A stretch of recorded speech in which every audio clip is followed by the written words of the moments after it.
Yo, what's good? If y'all wondering what that was, I promised a couple of people that I was gonna clip up the drops from Tua. So check this out. So yeah, that was the drops because they were saying talking trash about my quarterback. So I had quick little edit real quick. But before I get into the show, let me bring up my co-host. Uh, Lou, what's good with you, bro? What it do, man? Hey, listen, man. You know what I'm saying? For every day I come in here, when I hear some foolishness, I'm gonna teach you how to kill narrative the right, the right Oh way. I'm yeah. gonna teach my boy how this is how we do it. He say that Tyler Hero is the shut up. You almost got me right there, game boy. But yeah. Um, hey Lou, man, what's good with you, bro? How you feeling today, man? Listen, I just want to say, and I want to let the audience know, I had a little scare today. You know what I'm saying? I didn't even know Hey, if I didn't know if the show was gonna go on tonight. you know I, what, Lewis? Speaking of that, hey, so I was minding my business, dog. Right, so and I felt this little tap on my shoulder. This birdie, right? This birdie tapped me on my shoulder and said, "Dog, Tony's leaving the Bliss pickup for Peach Takes channel, bro." I Oh was like, "Man, Lord, here we go. hey, Yeah, I said, listen, man. Tone, I said there ain't no way. I said there ain't no way." I had to show the boy some love. You know what I'm saying? You know, I go over to Peach channel. The first person I see is dog. As soon as I turn it on, the first voice I hear is my man Tone. I'm like, "Hey man, what's going on? Nah, what's good? What's good, man?" hey, good. Listen, Lou. I heard you tell Pete I'm coming home. That's what I heard. You feel me? Hey You know what man, I'm saying? So I was like, you know what? Let me go ahead and get on over there real quick. You know what I'm saying? She said my money on Alex. Yeah, listen, Alex is really feeling bad. So yeah. He said he might pull up in the chat if he's up to it, but at this point I don't know, bro. I literally just got off the phone maybe 5 minutes ago. Yeah, he was sounding like he was out of there. So I was like, no, we ain't doing that. But listen, man, what's good with y'all? Y'all already see we got the week 17 review. And we released Shaq Barrett. So but listen, we got some more stuff to talk about, that happened late night. Um, Mike McDaniel. I mean, not Mike McDaniel. I'm sorry, Tyreek in the news. We got some Max Crosby news. We got our boy Tua. I don't know. All of a sudden, he got this hip injury. You know what I'm saying? But listen, let's start it off first since we want to start. We want to kill narratives and everything. Lou, what you think about Tua being questionable for the game this Sunday? dog, it's crazy because I just seen it a few minutes ago. Bro, I don't even know. Like, is it is it a good thing or is it a bad thing? Right? Like, for the people that want to blow this thing up, and from a draft perspective, if Tua don't play, we know what this team kind of looks like. So, is that good? Or for the people that want to believe playoff chances and hopes and dreams and aspirations, is it good? Bro, I don't know what to make of this hip.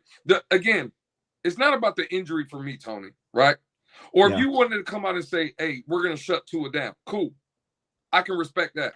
What's crazy is 5 years, bro. What one of the biggest topics the last 2 years with Tua, injury rise, right? Injury. It's concussion, though. It's concussion. That's been the last 2 years. It's been hammered. Concussion, concussion, concussion. 5 years, bro. We haven't heard about a hip in 5 years. Like, I thought the hip was way past like the conversation, and now all of a sudden we hearing hip. It's tough, bro. Tough situation, Tone. I don't know how to feel about it, bro. To be honest with you, I don't know. Mm. Yeah.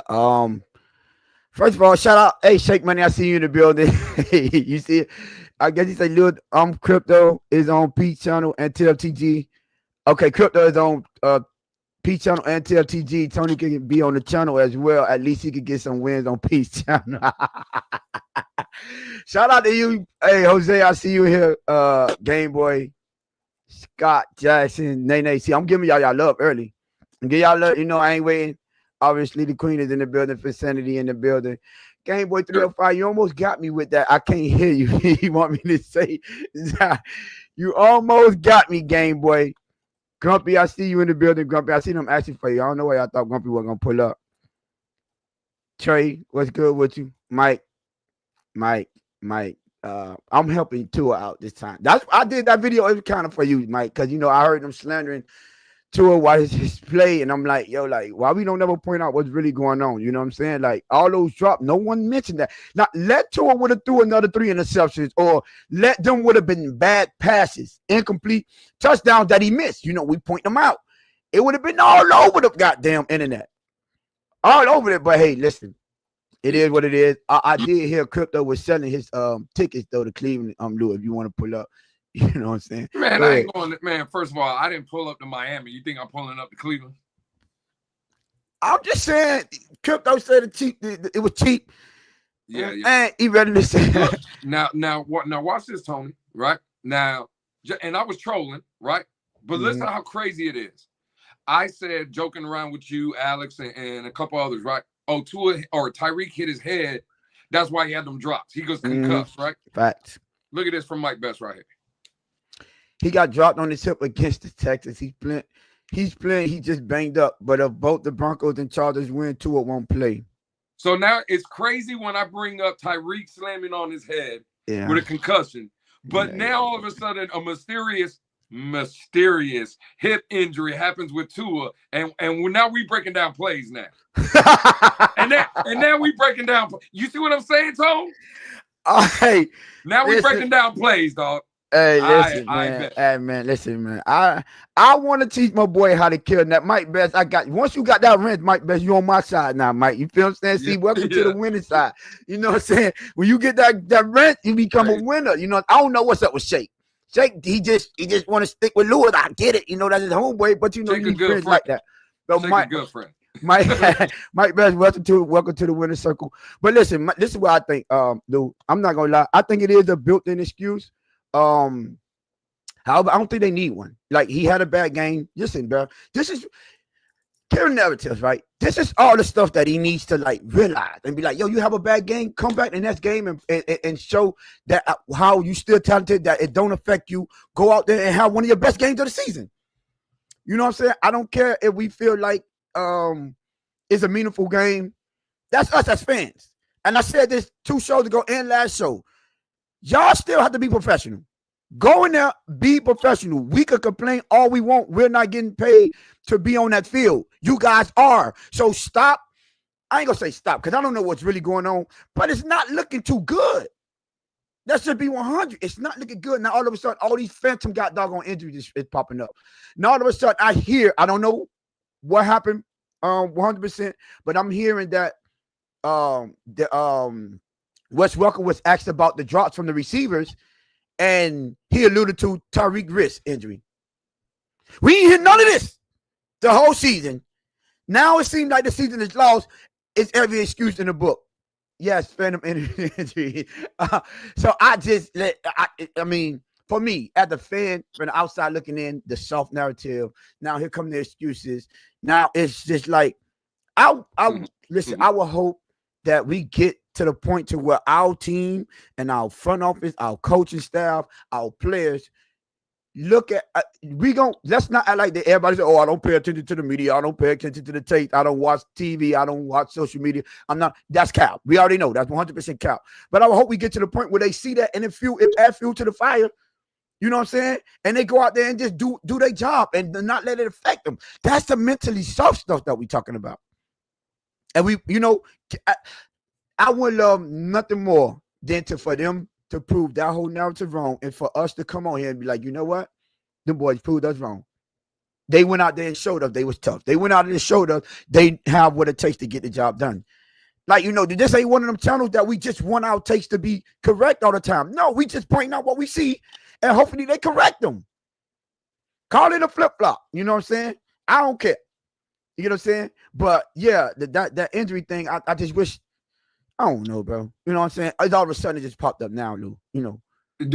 But so real quick, are you saying that you don't believe the injury? That it's because I'm not Like you're saying. trying to make excuses. Like what are you Yeah. saying, Tony? Was it bad enough for him to come out the game against Houston? No. So he played through it right then and there. So why all of a sudden it's bad enough for him to be on, and he's questionable? Well, he You, even played a game after Houston, no, Tom. He I played the forgot. 49ers. Yeah, the 49ers. Yes, I'm tripping. It's ridiculous. See, now even. Oh my God, Lou. Now it's even worse. Now it's even worse, bro. But this is the question I was asking though. And I think I asked it when I hopped up with Pete for a couple Sup, minutes. Doc? I see you in the building. Doc, salute. Didn't we hear something about a hip before the 49er game as well? We heard he tweaked it, but it wasn't on the. He wasn't on the injury report or none of that. We heard. You see, it was hearsay. The day of practice though, or no, I don't think he missed the practice. Unless I missed it. I think he was limited sometime last week before the 49er game. Oh, so he was limited. But he wasn't questionable. He was never. He was never on the. This is what I'm saying. He was never on the injury report as questionable. You're right. Now all of a sudden we questionable. We doing this. Hey, listen, before I forget, because I know I'm doing double duty right now. Well, kind of we got to help. But y'all make sure y'all hit the like button. Y'all make sure y'all subscribe. Tell a friend. Listen, I think we are 15. You know, we was 20 away. My man. Yes. My man Scott Jackson, who was always limited. We are 15 away from 400. We at 385. So y'all please continue to subscribe like I have been doing and get the boys to 400. Yeah, we on the way. Yeah, 15 away. So y'all get us them 15 subscribers and yeah, then we'll be 100 away from that 500. That 500 subscribe giveaway. But yeah, man, I see they keep putting out the phantom injuries. Yes, it do look like So look, we got the injury report at the bottom on the ticker. So yeah, Poyer, Armstead, there. Waddle. Foot is out with the knee. Anthony Walker Jr. Oh, I heard Anthony Walker Jr. popped up with a knee too. So, but yeah, so that one is a little iffy to me, and I just wanted to adjust that real quick. 25 of y'all, please get the likes up. I don't know where we at right now. We have 14. Can we get 25 likes? Lou. Tyreek Hill, the wrist injury. What do you think, man? Them damn police week 1, man. They messed up the whole season, man. Oh no, that's what happened. The man got slammed. Give me 1 second, Lou. Give me 1 second. Hey man, listen. Yeah, I think Tyreek is hurt. I think that wrist. We've been hearing about it. I don't think that's fake. Now, is that a reason for him to be dropping balls? Nah, because I've seen him catch them as well. So, nah, he's dropping balls. But I do believe he's hurt. Like, at the end of the day, like, right there, at this point, Tone, like, I don't really know, dog. Like, again, I think you were talking about Tua and maybe it being phantom injury or whatever, but I think Tyreek is hurt. No excuses, though. He's caught balls with, I guess I had the first pause moment. Either way, we're going to move past that. But, hey, y'all, I caught myself. The fact of the matter is, though, he's been catching passes. And so when he drops them, there's no excuse. But I do think he's hurt. And again, like, I guess he reposted or tweeted out him in a Charger uniform. Listen, bro, like, you think that was him for real? Whoever it was, all I know, I seen the face of Tyreek Hill in the Charger jersey on the internet. I don't know who posted. He also said his what is D2 coaching job has been solidified. He also said that something like that. Bro, he's a troll. He's trolling everybody. Yeah, he trolling y'all. I believe so. I don't look nothing into it. But look, all that being said, do you think they mailing it in right now for the rest of the season? It seems like it's hard to say no. It's how can we say no? Well, let's just put it. Tom, even if let's paint a good picture for the Dolphins. I've been killing the Dolphins. I don't want to keep killing. You know what I'm saying? Hey, Lewis, you want a tweet state? Lewis with the pause, first pause moment at negative 220. Whoever took them odds, man, y'all, you know what I'm saying? Go get that bread. Hey, split it with me. I did it for y'all. So split it with me. Now, bro, listen, the fact of the matter is Jordan Poyer, what are you going to get from him, right? He's closer to the end than the beginning. Could he be mailing it in? Sure. We already know Javon Holland's mailing it in. Like, to be honest, the only one I know for sure is going to show up on Sunday is A-Chain. Zach Todd. Hey, did you watch that last play on the little highlights I put? He been mailed in. You see how he got ran over? That was the poor excuse for a tackle. That was him, Jordan Poyer, and Jalen Ramsey. Yeah. So supposed to be the three leaders on the. Okay. I don't know if they're mailing it in, Tony. I don't want to.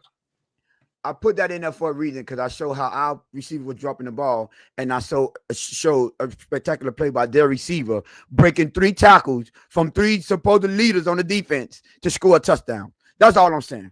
Yeah, but see right there, we'll never see that. Even if we were trying, we'll never see that. Debo is he's a different than what we got on our team. You see what I'm saying? Like Tyreek Hill ain't breaking 3 tackles. He ain't running over 2 people. 3, technically. Like that ain't happen. Now he's not. He might run by 2 people. Yeah, but he ain't running through 2 people. Either way, bro. Listen, I just don't think we're that good. Facts. G, I've been trying to tell these individuals and these folks in this A-Chain is him, bro. Like we that's a piece that we could build around. But listen. Okay, they're quitting. I will say, hey man, go ahead and say it. We know you want to say it. I will say this, Lou. I would say the player that's going to be on the field, I think they're going to play, give it their all. At this point, I don't even want to see Javon Holland no more. Like facts. I don't want bringing the undrafted rookie. What his name? Patrick Mahomes. Patrick Mahomes, bring him in. Bring number 32 in. Bring him. Let's see what he got. If he's no longer injured, I've seen they have brought him up a couple of times. And at this point, because the effort that he's been getting, listen, he wants to. Yes, the Miami Dolphins are quitting. Okay, cool. But the boogeyman is Benjamin. What's up, Benjamin? Shout out. I forgot you in the winner second. You got that rent. But I do believe, right? It do seems as if they quitting. You know, everybody had these phantom injuries. So this is what I'm going to say because it's going to be cold. Might not be as cold as we initially thought. It's going to be raining. You know what I'm saying? So a little slip here, a little fall here. They might be out for the game. They ain't say they're not going to play, but a little slip here and fall, you might be out of the game, you know, and precautionary reasons or whatever. If you see, I won't be surprised if I see a couple of people go to that blue tent. Go to that blue tent, bro. Facts. That could be a fact. That you know what? You were just talking and you brought up the rain in Cleveland. You know what I heard, dog? What? I heard over 30-mile-an-hour wind gusts, and I heard a consistent wind of like 22 miles an hour.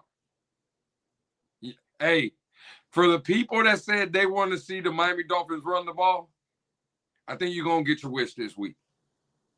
I don't think we airing it out there. Dog, 22-mile-an-hour winds coming off the lake. Ain't that stadium right off the lake in Cleveland? So let me put 2 and 2 together, Lou. Bro. 30 miles per hour wind. Tua already with a questionable arm strength. That ain't happening. And a hip injury. Nah. Oh yeah, the fix is in. The fix is in. It's in. I'm sorry. I ain't want to say it. It's in. I ain't know all that. I'm not even going to. Yeah. I didn't know all that. They were. Yeah. They're clearly coming up. They predetermined all them excuses already. They've been proactive and not reactive. I'm sorry. They've been proactive like a mug. Dave, what's good, Dave? I see you in here, Sean. Basically, you missed about the same thing that our starters gonna miss. You ain't missed nothing because you know we talk about the people. So you think the Dolphins caught wind of maybe the weather, 30 mile an hour, this and that, and all of a sudden they talking about, oh, Tua got a hip injury. Tyreek Hill got a wrist injury. See, I'm That's glad what you you put the say? quotation marks out there. I'm glad you put the quotation mark. I'm just saying. I'm not saying that. I'm Yeah, just saying. y'all bet Cleveland, man. Bet Cleveland 2+250, man. You know the 50s. And be honest with you, listen. They should. First of all, we should. There's no excuse to be. I don't care who's all out. There ain't no excuse to be Cleveland. No, Mike Best. We're not doing too much. I think that injury report is doing too much. That's what. Or maybe the wind is doing too much, or the rain. I don't know. You tell me. You know what I'm saying? He said the founder of the Dan Marino. I'm part of that correlation. But yeah. You feel me? But no, I don't think it's hard for me. Listen, I don't. If we'll know by Saturday, right? If Denver and the Chargers win because they play Saturday. So we'll know by Saturday whether they even have anything. I just think that they preparing themselves just in case they're already out. There's no need to risk further injury, no need to play injured, or you could probably focus on the offseason now because you have nothing technically to play for, and you let the younger guys get some burn and get them a couple of reps and get a little bit of game time experience or whatever may have you. Let's see Malik Washington in a lead receiver role and see how he handled it, stuff like that and things of that nature. But yeah, I think it's a well thought out plans to just by them knowing that the games they would technically know at least their fate at this point, at this moment by Saturday. Before they even take the field on Sunday, they're going to already know if they have something to play for or not. Why not get out ahead? We always say we want them to get out ahead of free agency and re-sign the players. Hey, they getting out ahead of these narratives now. So, hey, they got to start somewhere. Let me ask you a question, though, Tom. Yeah. Let's say the Chargers and Broncos both lose on Saturday.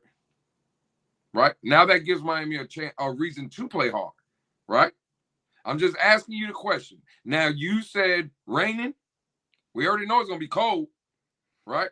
Yeah, now, let's say if there's 20 plus mile an hour constant wind, because I heard 37 mile an hour wind gusts. Wind gusts, yeah.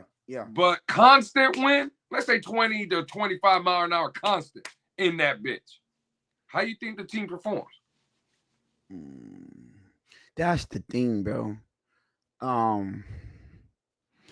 They have to read out. See, this is one of the biggest to explain. We all know he's ready to stab at these next 2 pointless games to give his fans false hope for next year.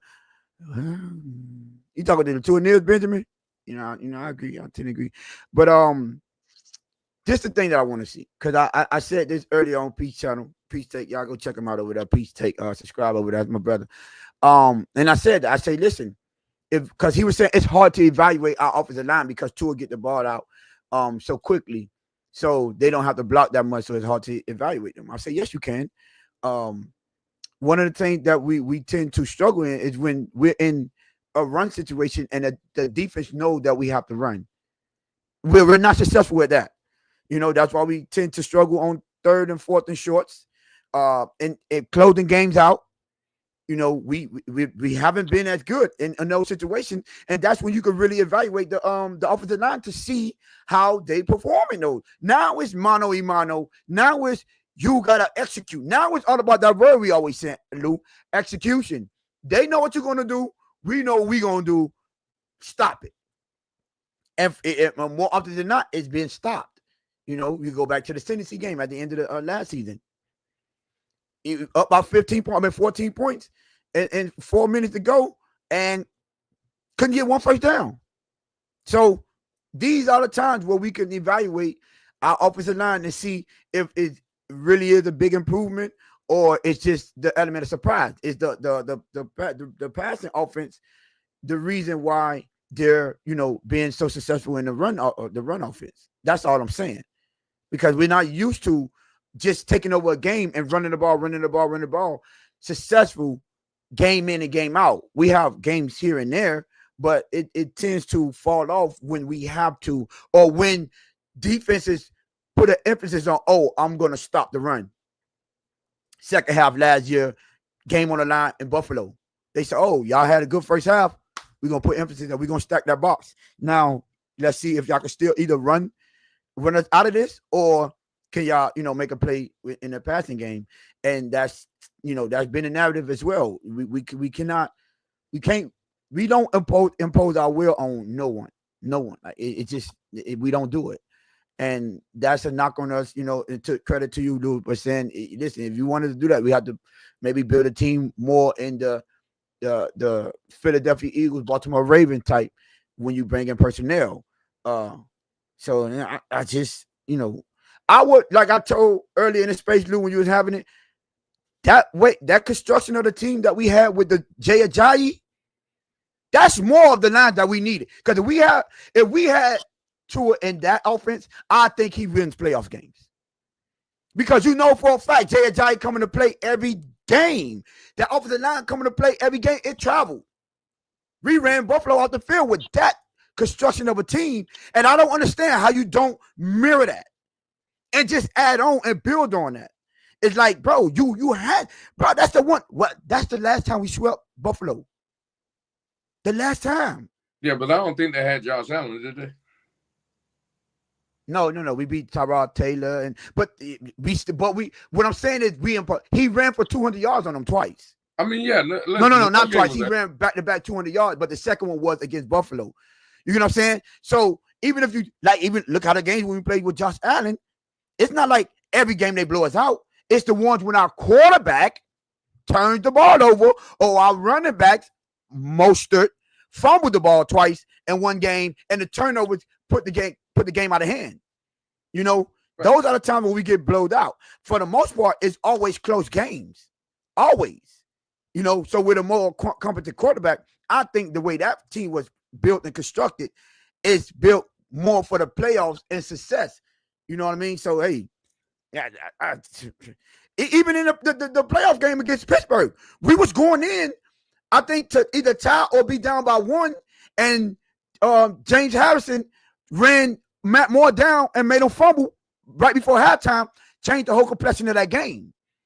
So, and it was again, quarterback play that put that game out, and that was in the playoffs. So all I'm saying is, just follow that, use that blueprint. Yeah. And I think that's what we need, bro. But what currently constructed, I'm not with that, bro. I'm sorry. So you think the team, again, how do you think they perform in those elements, though? The way it's currently right now, yeah, my bad. I walked all the way around that question. I don't see them doing well. I don't. I'll be a fool. I'll be a fool, Luke. Come on. I got you. Recent history shows you that we do not perform in those type of elements. Somebody said it was soft. There you go. Somebody said, oh, it was raining in Washington. Stop. No, it wasn't. I was at that game. I was in D.C. It was not raining at all. Please stop. Stop trying to kill these narratives with false claims and false statements. No, it was not raining. So yes, I do think we struggle in there. Like I say, even if we have something to win, something to play for, they already have the built-in excuses. Right. Tua Hill, Tyreek Riz. Now Anthony Walker Jr. got something going on.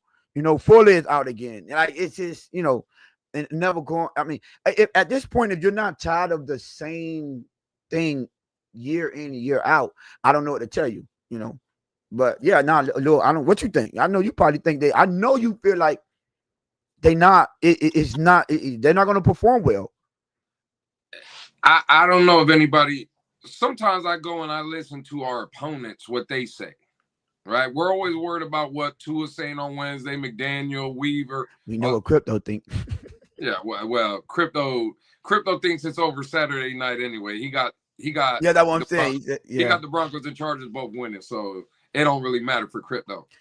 Mike Betts say they both gonna lose, so we'll see. Y'all should put some money on that. Yeah. Put some money on it.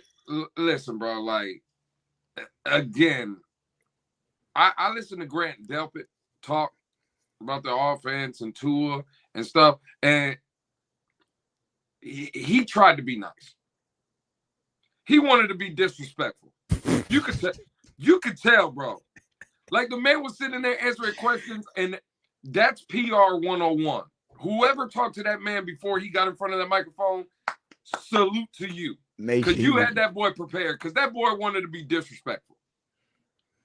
Bro, like, again, raining, if it's raining. And I'm not saying he can't play in it. I don't. Have you seen him play well in it? I mean, what am I? Right here, and this is when I'm a flip flop. I want to be. I said today, not positive. I don't want to keep shitting on the team. But haven't you heard me? And everybody else has probably heard me say this same right here. What am I supposed to do with that? With the weather, with the raining, right? With the way the team is currently constructed, the way he's played in that game. What am I supposed to do with that? Where's my evidence in a gunfight when I'm trying to debate that? What can I lean on? You don't got none. You don't have. So it's like, hey, bro, listen. I think it's gonna be a lot of bubble screens. I don't think you're gonna get a lot of deep shots here. Bubble screen. I don't think we're seeing no deep shots in this game, dog. Again, I don't know. I could be wrong. Hopefully, I'm wrong. All I'm saying is, if that bitch is swirling 25 miles an hour, if that wind going around that stadium like this, circling from all angles. Yeah. So what are we doing with that? So we can't even rely on Jason Sanders with that kind of wind. Well, Jason Sanders has been good, right? Yeah, but the wind, not add the wind and the wind factor. All right, cool. Well, like if it's swirling, like you know what, like what can we expect? I'm just saying. You think? Again, you just said it. If you think you're going into Cleveland and running for 150, 160 yards behind what? Robert Jones? I know Isaiah Wynn's come back. Hey, cool. We don't know if Armstead's playing. It's just, hopefully I'm wrong. I don't see it. It's gonna be a lot of screen pass, a lot of things to the flat, maybe some quick slants here and there. Ain't gonna be nothing down the field. You're gonna have to play methodical in that kind of weather. Maybe your hands slip. There's a holding now. It's 2nd and 25, and it's this and it's that, and it's just it starts rolling. And by the time you look, it's fourth quarter and it's 9-6, and you're like, damn, we really gonna lose to Cleveland. And that's what I'm saying. It could snowball, dog, is all I'm saying. And especially, I laid out the good scenario, Tony. I said Chargers Broncos lose on Saturday. Dolphins have something to play for. Imagine if the Chargers and Broncos do win, and now we going to Cleveland, raining, cold, guys not feeling 100% already, right? And they know they ain't got nothing to play for. What you think's happening then? Somebody coming down with the flu. I don't think you might see the first forfeit in history. No, okay, we're not going that far. Hey, man. Hey, can you turn the team bus around? Can you turn tell them boys start the plane. We gonna be on the way, dog. Oh my God, man. What we're supposed to do with that, man? Listen, 16-3 Cleveland. So I don't even know how to explain, because listen, watching the tweets, looking Tyreek look like he don't want to be here. You know what? This leads me to the second part that I want to bring up, because I'm like, this seems kind of weird, as if they like, you know what, we ain't got nothing else to play for, forget it. Why hold the man back? They released Shaq Barrett all of a sudden. Why to change the heart? Why to change the mindset? Like they said, no, we ain't standing on business. Now all of a sudden, it's like they gave up too deep in the front office. Like, okay, man, you know what? We ain't got nothing to play for. It ain't gonna affect us no way. Let's get him in. And I said no from the beginning. I don't care. You tried us. Nah. We stand on. They not standing on nothing, Lewis. Nothing. Like, I don't get it. Like, they ain't got no backbone. They find other ways to be like, that's soft. Make a joke and be a fool to themselves. This is facts. They figuring out ways to paint another narrative. Like, why come out and say no? You could just not say nothing and not do it. But why come out and say, no, we're not doing it, and release it, and just come and turn around and go back on your word? Like you say, no backbone.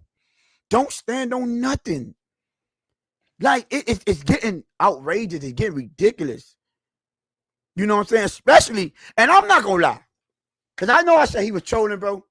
But the fact that they let Tyreek troll, be putting his pictures all on the Chargers, and remember earlier in the season, he had posted a picture with him hugging on Patrick Mahomes and all this craziness. But how they, what I said, boy, when we get in that locker room, pat, you got to shoot me one or get out. You not welcome in this locker room. Who's going to, I'm going to stop you right there. Oh, God. You said when we hit this locker room, like you in the locker room. What I'm saying is, no, I'm saying with the players. I'm saying the players. But this is what I'm. Okay. Hold on, Tony. Right? I know you. I know if Tony's in that locker room, what you said is about to happen. Oh, okay. Tyreek has to see Tony. Hey, yeah. I get that. Yeah. What I'm going to ask you, Tony, in that locker room now, who's that guy for you? Who's walking up to Tyreek and giving him that 2-piece? You know who it should be? The same MFers that was running their mouth about Deshaun Allen. Oh, put a name on it. The Cohoos, the Javon Holland. Who else said? Oh, put a name on it. Oh, he's not in the locker room no more because Nick Needham said it, but he's not in the locker room no more. But yeah, those two, y'all were talking about. He's in y'all locker room doing this. He's in the locker room doing all this, making a fool, a mockery. Like Calais Campbell is not. He's listen. He's a physical specimen, got it, but he's not. He's like, you can tell he's non-confrontational. He don't look at his conversation he had with the police. But the Cohoos and the Javon Holland, that's supposed to be the leaders, the Ramses, right? Like Waddle, I don't listen. Tua, you said, hold on, forget all this. Tua, you said, if you don't want to be here, get out of the locker room. You said this. Get him. Wait, did we it just hit me. He should have been the first one to tell that boy to square up. Get on. And he said, and then, oh, heck no. You know what, Lou? Hold on. They look out, boy. Listen. No, get him. I'm chilling. Go ahead. Did Tyreek throw him under the bus the offseason? Bringing up that story about, he get mad and we not speak for days? He's been throwing you under the bus all season. And now he's trolling the team, and you supposed to be the leader of the team, the highest paid person in the building, and you said that out of your mouth. Yo, if you don't want to, we holding people accountable. If you won't want to be here, there's the door. Why wasn't that sign on the door before Tyreek got there? No, Tyreek, the door that way.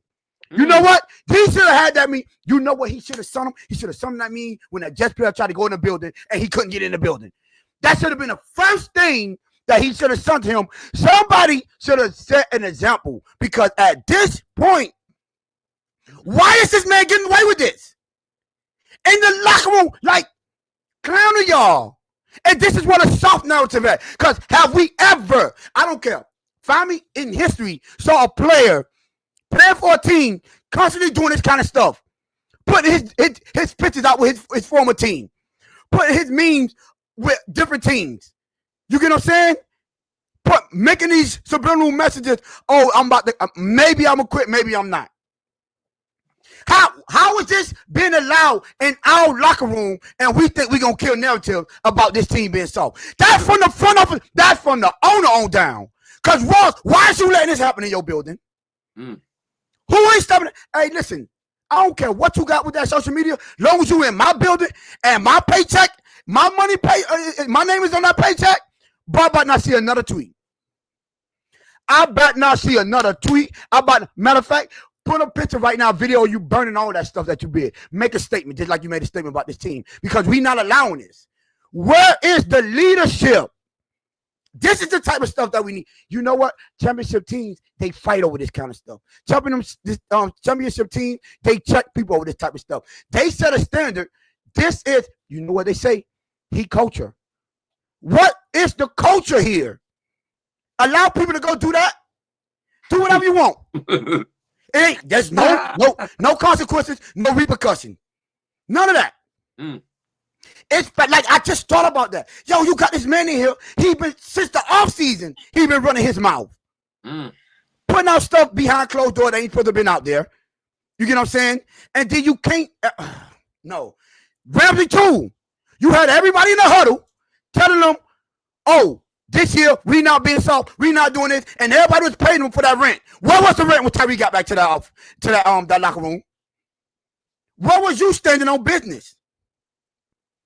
Cause I don't see nobody standing on business. Now you think about it. How is this allowed to happen? It's we as fans looking at this like, what do you think about it? You should say, oh, that's you. Know what you think about that? What is he quitting? Is he letting? If we as fans saying that, it should have been checked at the door. So that lays on Ross, Greer, Tom Garfield, Brandon Shaw, Mike McDaniel, Tua, Jalen Ramsey, Waddle, Mostert, who all been here fat before? Dude in suspenders. Yeah, fat dude. All of them. Facts. Every. All of them. All of them. Every last one of y'all gotta get. No. You know what? You remember? I don't know how when you grew up, right? But if you did something, it's around holiday time. This is how I grew up. My parents didn't play the radio. And if everybody in that family found out you doing something, boy, you getting lined up. Everybody's getting a chance on you, boy. You getting lined up. You feel me? You are lining it up. Every family member that found out you did something wrong, boy, they on that ass, boy. That's a fact. So everybody in that locker room should have said, oh, line it up. Whoever want to step up to the plate, line that up, Tyreek, because we ain't having this. Either you're going to run these fades or don't come back to this locker room. Facts. Because this type of stuff is not going unaddressed.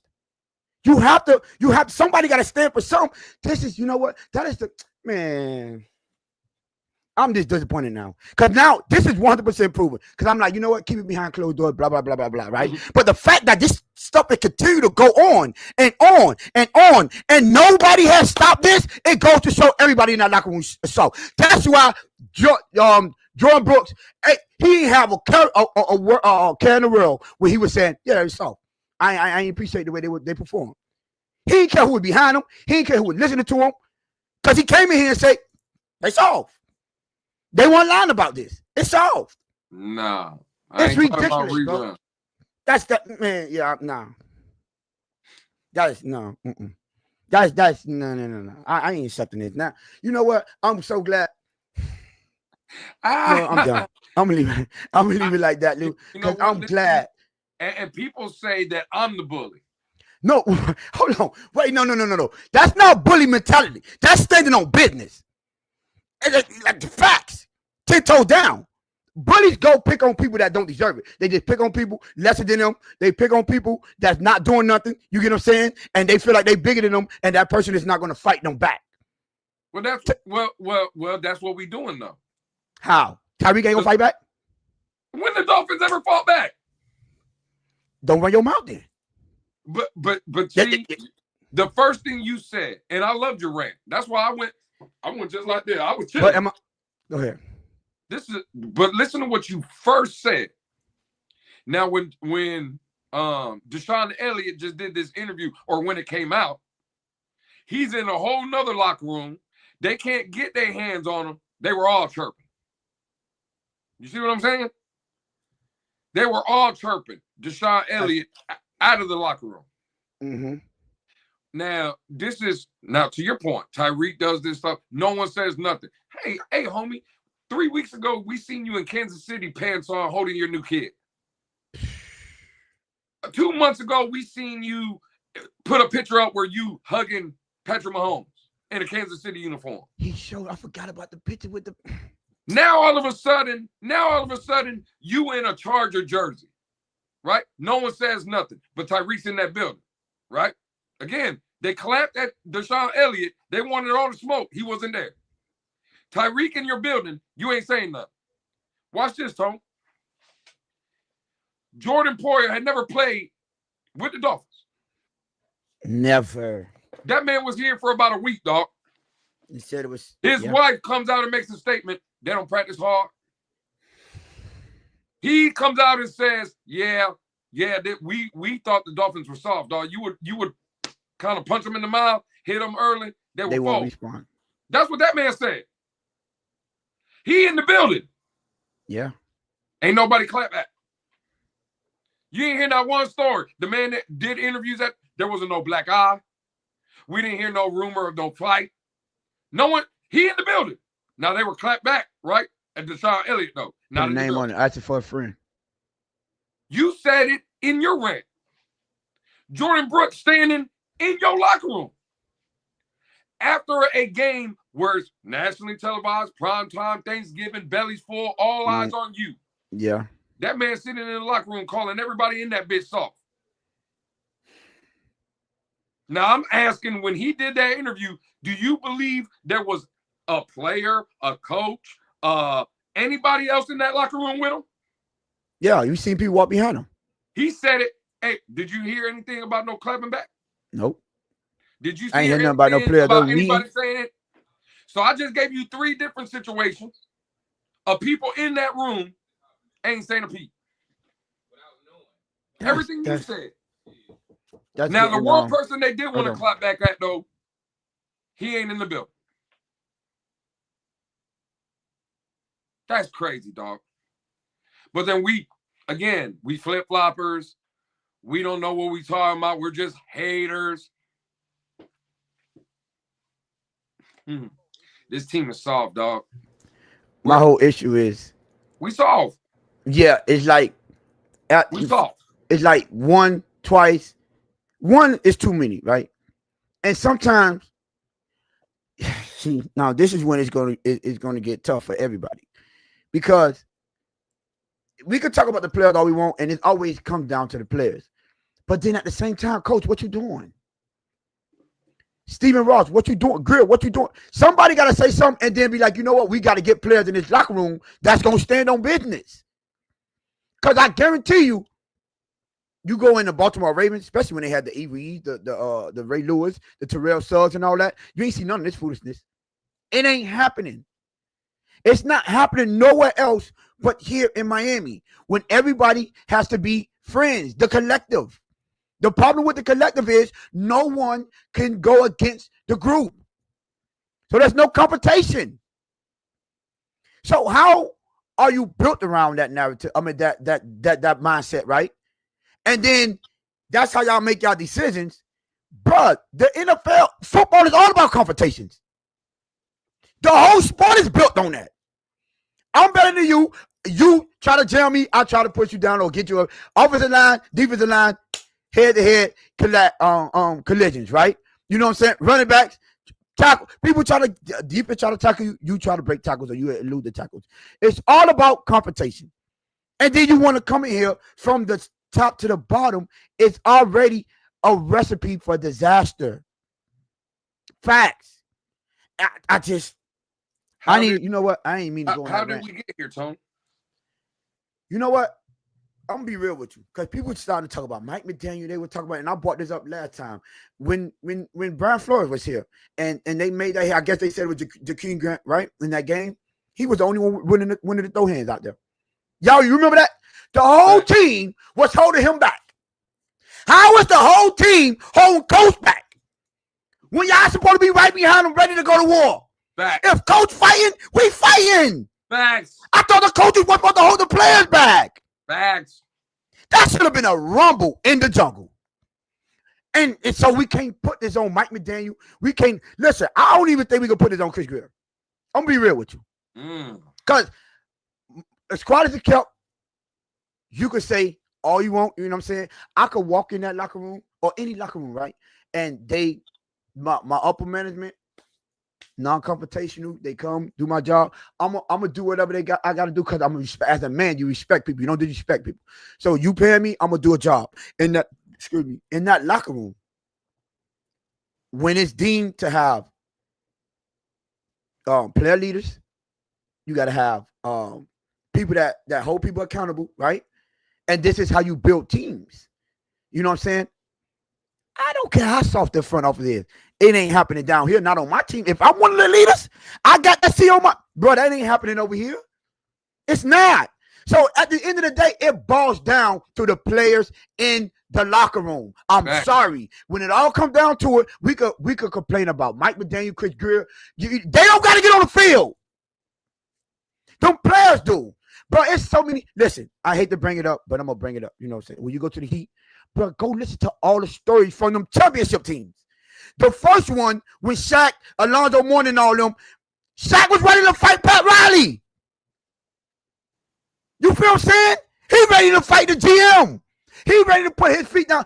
We need him to win this championship. I don't care what you say. We the ones on this court. We got to win, and we need him. Stand up. You think anybody coming in there half up with you Udonis in that locker room? No.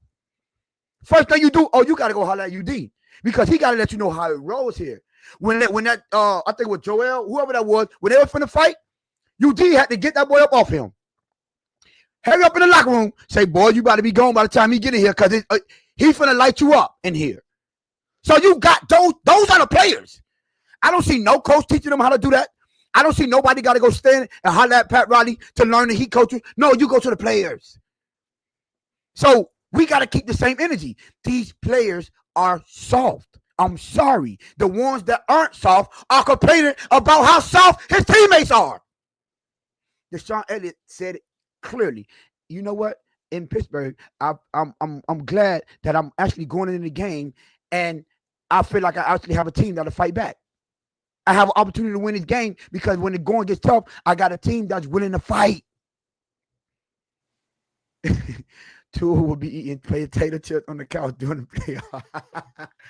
So, Lou, you know what's crazy? It's the players. I'm sorry. Crazy? I don't care. That's how this narrative came. My bad. Go ahead, Lou. No. You know what's crazy? What? Like Mike McDaniel has to do. To your point, Tony Dungy was non-confrontational. None at all. Didn't even raise his voice. If you hear some of the stories about some of the players, because again, I live in Tampa. Derek Brooks still lives down here. Rondé Barber. All these guys, they live down here, right? And so you hear them a lot. You see them a lot. And you should hear some of the stories. They said Tony Dungy didn't even scream in meetings. Mm-hmm. Polite. Shout out, Mr. Pope. Appreciate you, my brother. Pope, salute. Hey, 31 of y'all in here, please get the lights up. Hey, y'all get us be 15 away from 400. Make sure y'all go subscribe. Share this content. Tell a friend to tell a friend. You know, to come subscribe. Get them boys to 400. Yeah, go ahead. My bad, dude. Absolutely, right? Tony Dungy, guy that opened doors for you, did all kind of stuff. Non-confrontational. But that man had Derek Brooks on the field. You think Derek Brooks needed his coach to go out there and be a dog for him? Not at all. How about Warren Sapp, dog? Anybody remember 99? Come from the U? Not at all. One of them dogs. You didn't care true? who it was in people's face. Game Boy said he came from the Tony Dungy. Like Mike Tomlin came for the Tony. Mike Tomlin came from him, right? Like, well, look at the mindset. This is what I'm saying, dog. Like, at the end of the day, I'm with you, Tom. Mike McDaniel, I'm not saying doesn't hold any blame. Because sometimes you got to, as the coach, you do got to put your foot down, right? Yeah. I do get it. Mm-hmm. But damn, dog, Mike McDaniel can't create dogs neither. Mm-mm. Like, you either got it or you don't. You either going to be, to your point, are you going to stand on business or what? Because I just can't get over the fact of what you said earlier. Deshaun Elliott, as soon as that video came out, I seen Cater Cole who responded. I seen Devon Holland responding. All them dudes. Mike McDaniel, right? They all answering questions about it. You got scenarios where dudes is doing shit in your locker room and nothing is being said. That's unacceptable. What are we supposed to do with that, bro? You pussy at that point. It is what it is. Like, what we doing? And then we wonder why in the toughest moments, adversity hits this team, and they it seems like they folding. Everybody's had that feeling. I know everybody in the chat has had the same feeling as me watching the game on TV, and I'm sitting there and I'm like, dog, they have no fight. Yeah. You see a team. Yeah, there's a team. The offensive line lines up. The center hikes the ball. The quarterback has the ball. The ball gets thrown or ran. Cool. That's what you see. But there's no fight. We all know it. And then we get in these spaces in YouTube and we're like, yeah, this, and this, and there, and this happening. Bro, none of that shit mattered because they didn't come to play. Or they did. It's like boxing, Tony. I know you love boxing. I love combat sports in general. Most of the time, I'm so glad we got someone in the back helping out and doing things around here, making this show great. They pussy. Bro, like, what are we doing? Oh, so no wonder why I love the team. I mean, hey, go get the bald cat, dog. Get this. Oh God, yo, bro, the bald cat probably have. That was wild. Listen, the bald cat would probably have more fight than Javon Holland. At this point, like what? Bro, there's no fight in them. There's none. We all see it. And we want to blame the 5 plays where Liam Eichenberg is trash. And we want to blame the 3 play calls and Mike McDaniel didn't call the right play. Bro, stop. Miami is the country club. Players take practice off. They have a slide on the facility. They do what they want. They do what they... Tony, how many times have you been anxious for a fight? Perfect example. You know when we got a video, Lou. Well, we got a video. You feel me? You know how I get. Well, go ahead. Earl Spence fought Terrence Crawford. Right? Yeah. I was hyped. I was like, hey, this is gonna be a banger. They're gonna come to blows. They're gonna come. I'm not saying Earl didn't want to fight. But it wasn't a fight. What I'm saying is, once Earl got in the fight, there was no fight. It wasn't a fight. Yeah, he got completely dominated. There was nothing Crawford, he could do. And at some points during the season, I'm watching the Dolphins and I'm loving my team. I see them on the field. Oh shit! There goes Tua.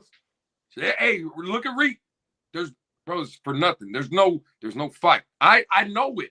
I'm sitting there and I'm watching it. And bro, that's unacceptable. And I'm sorry, in a sport like this, physical, it's going to be tough. It's going to be this. It's going to be that. How are you going to respond?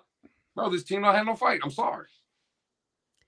They don't. And that's the most disappointing thing that I could even think of. You know, the fight, bro. Like, come on, bro. We could go down. But go down fighting, bro. That's all. Like when you could tell when they playing their hearts out. You know what I'm saying? We went 7 and what it was. That was the last. What was it? 7-10 or 7-9 that year with Flores, and that team ain't have no quit. He had no one on that team, but that team ain't have no quit. You get what I'm saying? His first year.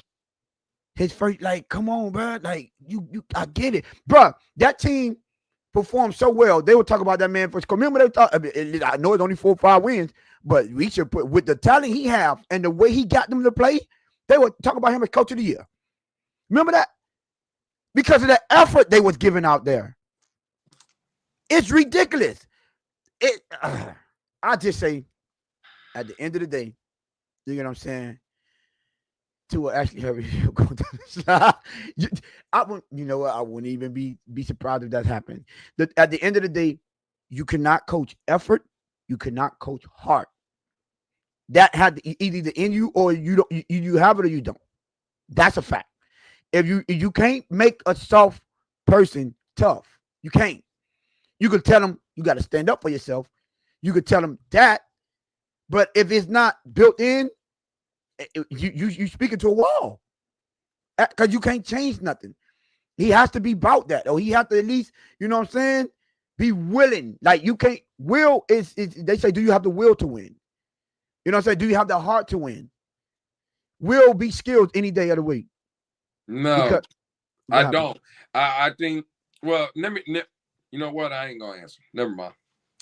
I'm not positive about everything. Y'all don't think they played hard last week? Come on now. I'm not always positive about everything, but let's not overlook when they do give effort.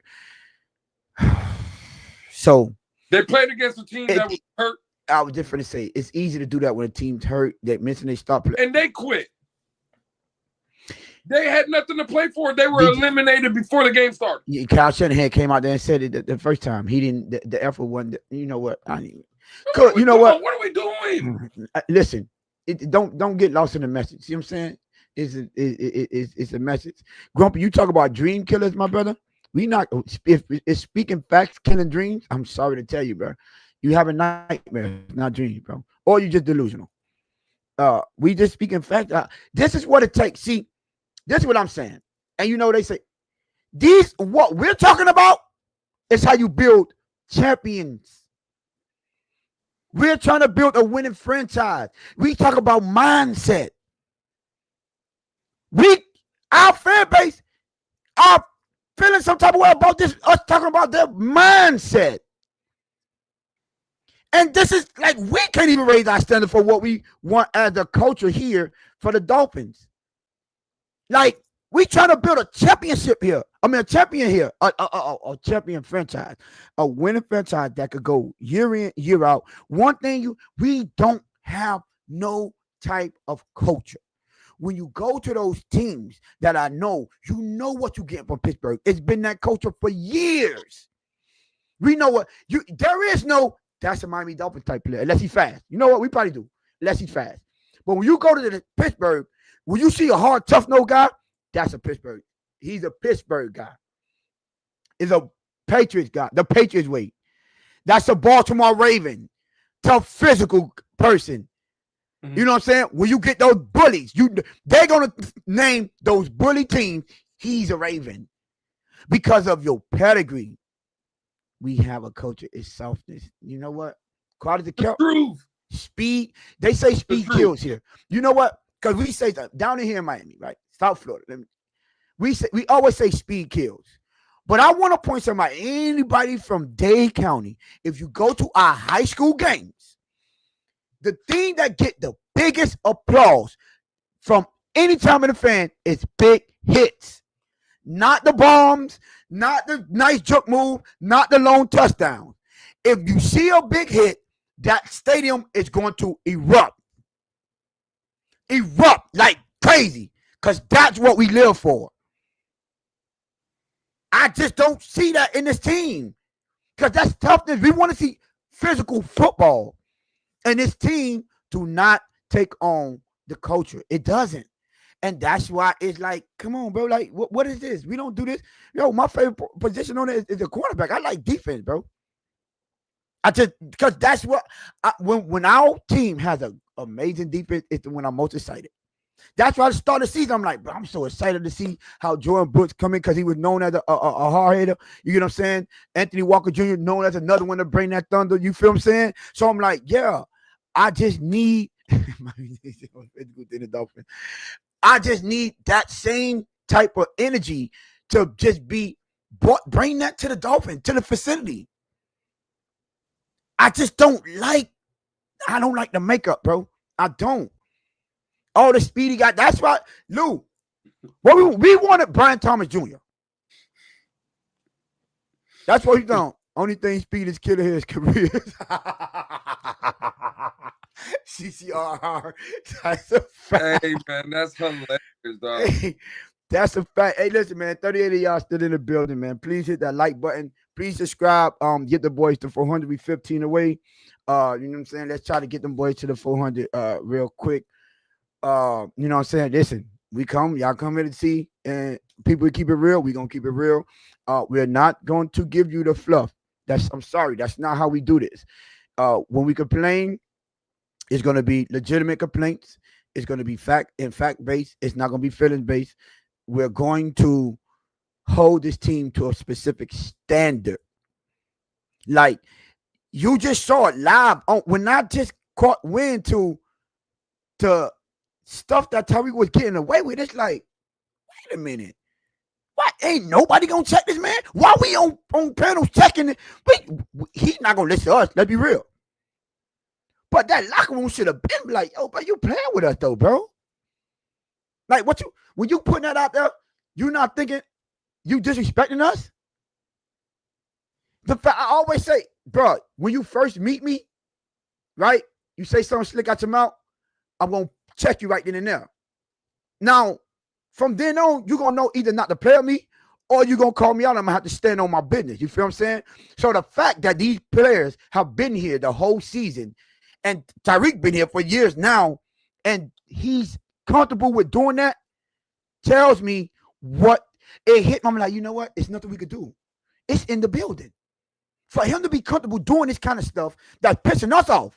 How we get pissed off for seeing this, and the front office, the people that pay him is not pissed off. But I've been told you, but it's been in the building. Right, yeah, right. You know, that's what I'm saying. It was like an epiphany. I'm like, you know what? We can blame, and we can blame the front office. Nothing I could do about it. We can blame the front office, right? We can blame all them. I'm right at this point. I'm with it. No, you know, it falls on the players, though. You know, No, I know you know, but no one wants to hear it, Tone. This is what I'm saying. So this show won't be played in that Dolphin locker room, though. Okay, right. Other shows will, though. Mm-hmm. And we know what it is. And that's why this team will never want to acknowledge or hear about it or not, because they don't want to hear the truth. They don't want to hear it. And again, you just hit on it. And I've been saying it. It's been in the building. You just said it's something that's in the building. And I just want to point out, it's not Mike McDaniel that brought this to this building. Things are being said, and you just said Tyreek Hill can't go in there and say nothing. No one will say nothing to Tyreek. No one will do this. Well, I'm going to go back. I want to take us back, right, to the most famous quotes in Miami Dolphin history. You can't talk to people that way. You remember that? Yeah. Now you see that is true. In that building, you can't talk to people that way. Because anytime you talk to someone like that, you get up out of here. Brian Flores talk like that, out of here. Mm-hmm. If Fangio talk like that, out of here. Deshaun Elliott talk like that, out of here. Don't be surprised if Jordan Brooks that signed that 3-year deal next year, out of here. Don't be surprised. Like, the fact of the matter is, bro, listen, it's not only a Tua problem. When your leader, right, the face of your franchise, the guy that got the highest paid contract, when your guy, the narrative surrounding him is weak, soft, fragile, there's nothing screams toughness with Tua. Nothing. Yes. Nothing from his physical to his mental to nothing. Again, people will say, well, he overcame the hip injury. Cool. If I have a hip injury, I'm going to overcome it because I don't want to just sit on my happy ass. I'm going to want to walk. I'm going to put in the work. That's what people are going to do it. We see in the toughest moments, Tua, bro, again, it's Tua. He got in this building and it bred out to be soft, bro. I'm sorry. You can't talk to people something like that. It haunts this franchise. Mm-hmm. It's something that sits in that. There's never been truer words. It's playing out in front of us. They talk about accountability. They talk about this, and we don't see shit. Never seen it. And bro, look at the guys that are coming in this building, and they turn soft. Or they get they get lazy, discouraged. They get discouraged. They like, man, I ain't with all this, man. You know what's crazy, Tony? What's crazy? So Kyle Van Noy, when he was a Patriot, right? Nothing special.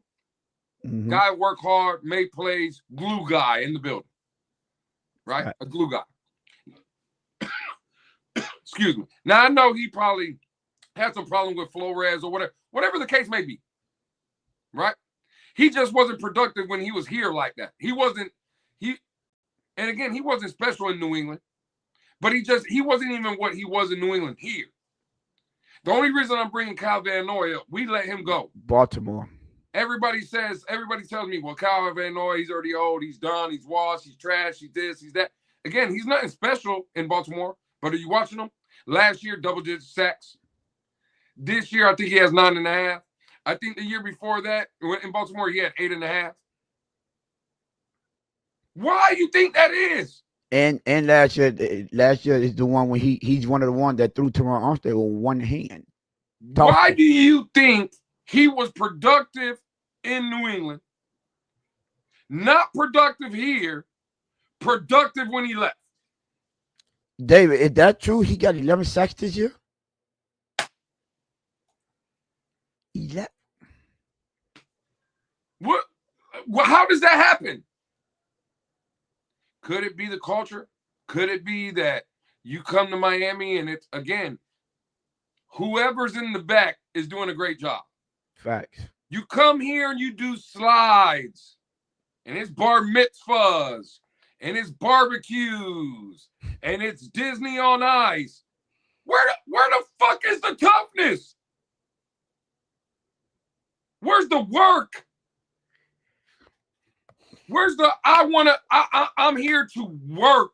I'm not saying all 53 are like this, but our main guys are supposed leaders.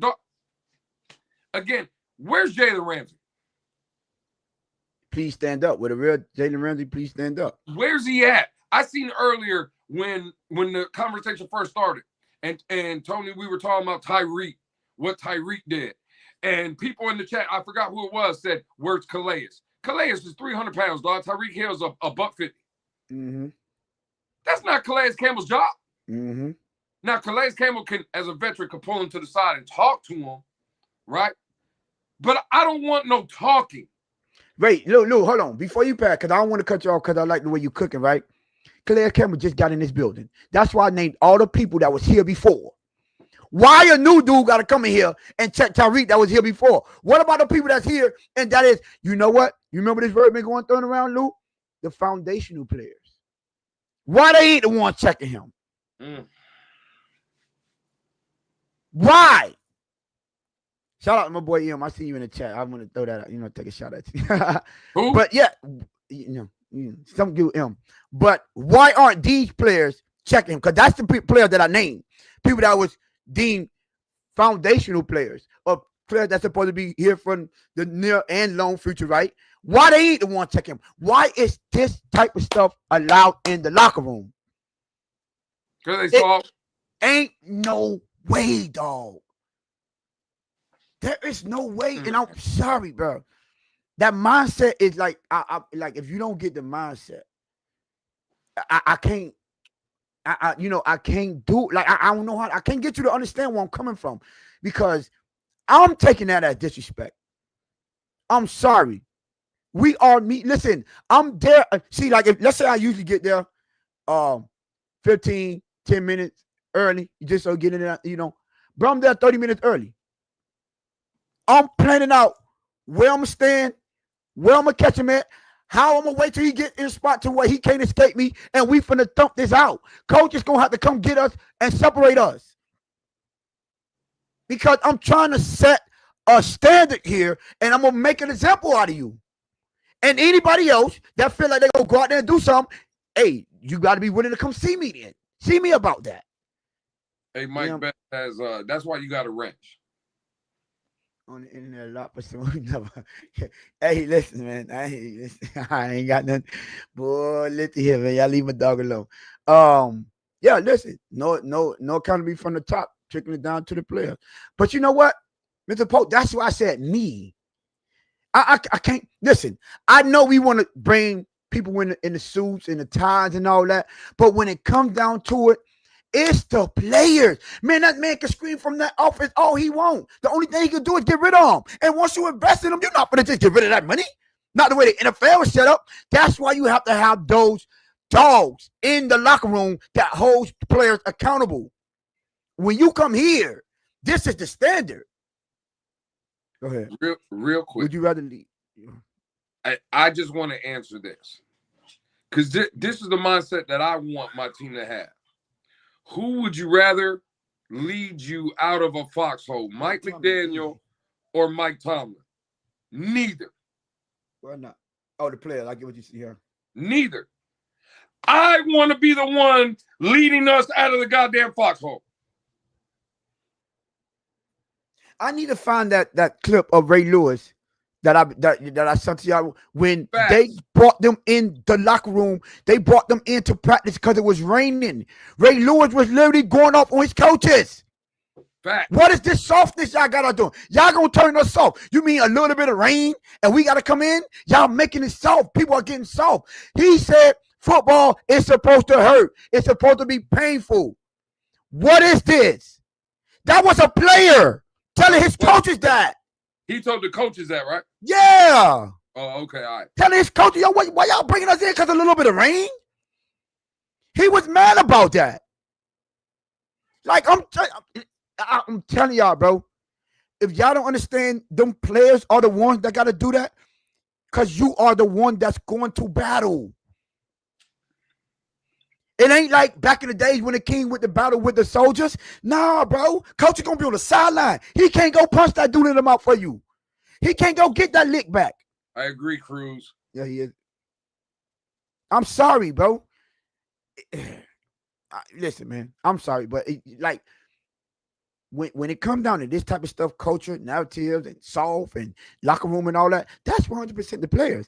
You know what? I got some. I ain't gonna say homework. But if y'all want to challenge anything that we're saying up here when it comes to the players, go back to any player that played in the NBA, NFL, played baseball, played hockey, and all that, and go find me how many stories you have of coaches going wild on players. You get what I'm saying? And then come back to me about how many stories you got players fighting players.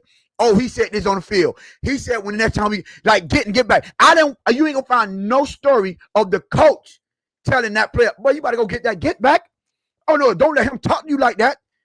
No, it's gonna be players. Man, when I sat around there, man, I had to ask such and such what happened because he was like, oh no, he was talking trash. You get what I'm saying? When they say, boy, he was locked in from the locker room, I seen the demon all in his eyes. When he got on that field, it was go time. Ain't no coach coaching him how to do this. You don't got stories like it's always the stories of the leaders of the team. The Ray Lewis, the Ed Reeds of the world, the Troy Polamalos. You get what I'm saying? Like what are we doing? The Derek Brooks, the Warren Saps. Like these are the story you hear about nigga Tom Brady.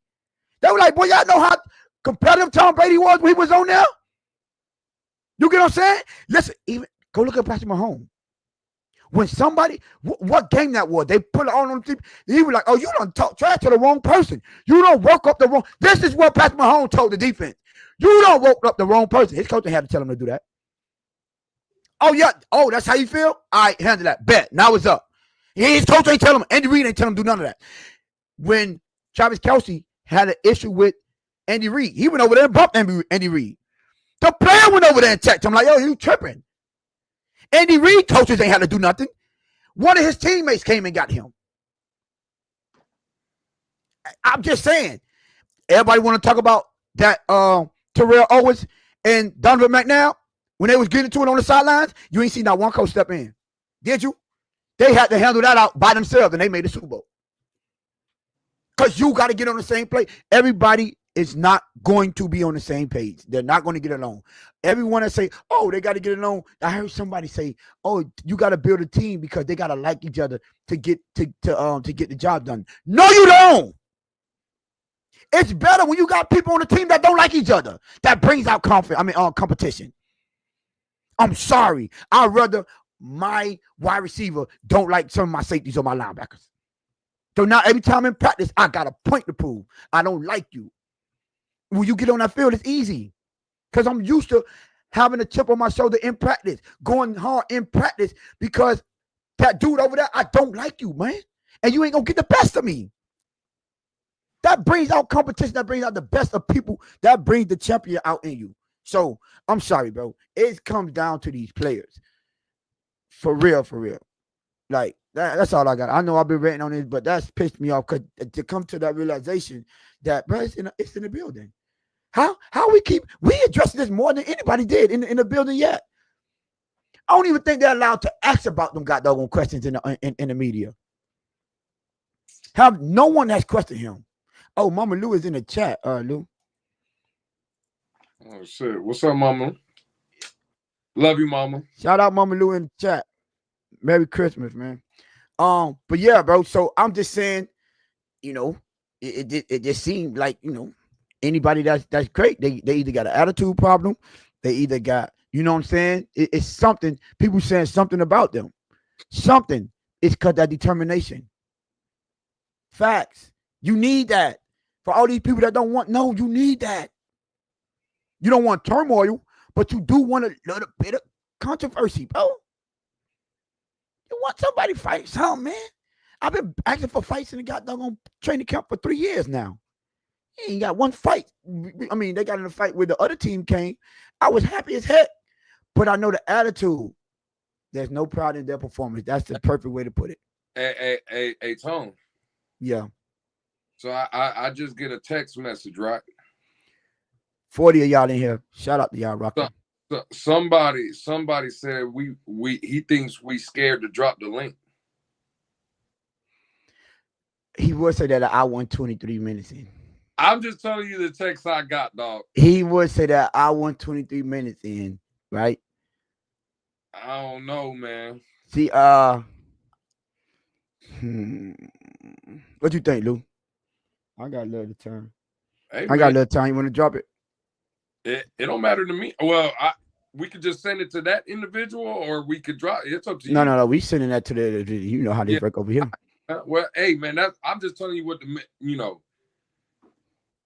someone said we scared to drop the link. Sound like he want to address, I guess, something. You know what? Give me a second. I'm for the tell him check his it's the call in a second. I'm for the sending on X real quick. You know us, man. We stand 10 toes, man. You talk about scared. Did he say scary buildings over here? That was the little birdie, though, right? Lou? Look right there. Look on your screen. Oh, my bad. I'm on. Oh yeah. Your boy. Boys. He said boys. That's where you messed up in the first. There's not a boy on this panel, sir. That's what I'm saying. That's crazy. Okay, so this is what we're gonna do. Yeah, boy.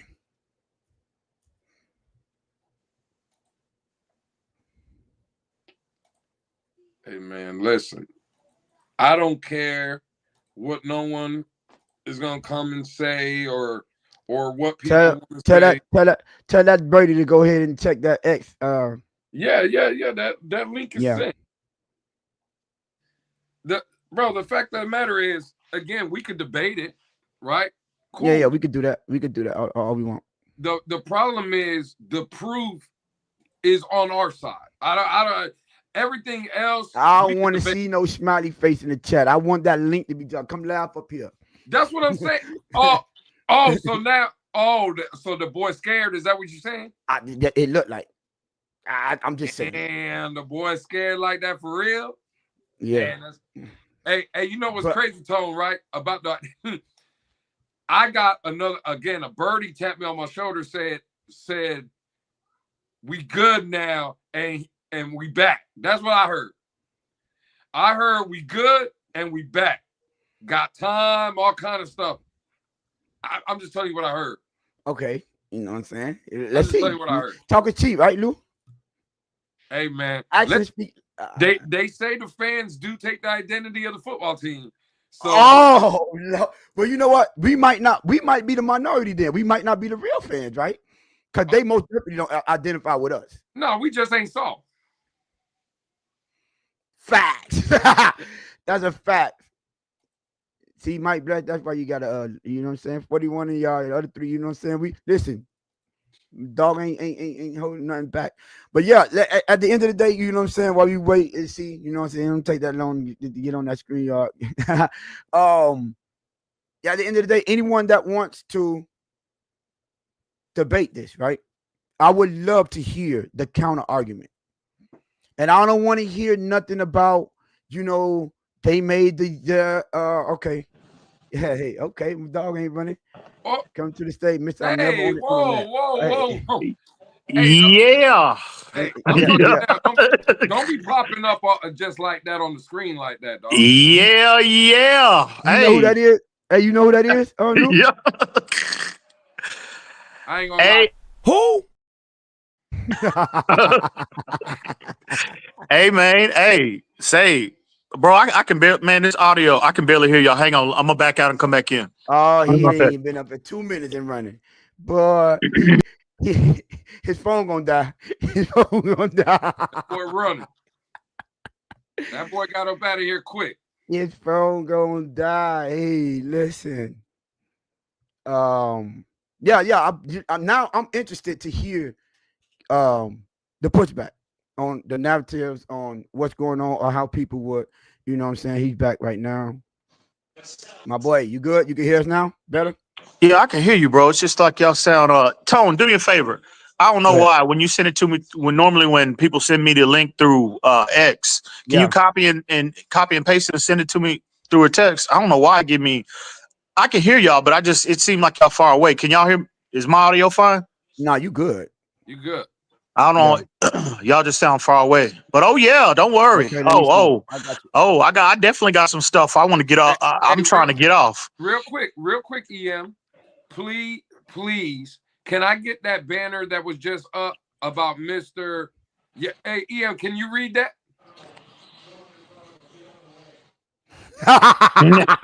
Yeah. Oh, that's cute. That is real cute. I I just want gotta admit, that dog. banner one more time. That's all I. Hey, that is real cute, homie. That's real cute.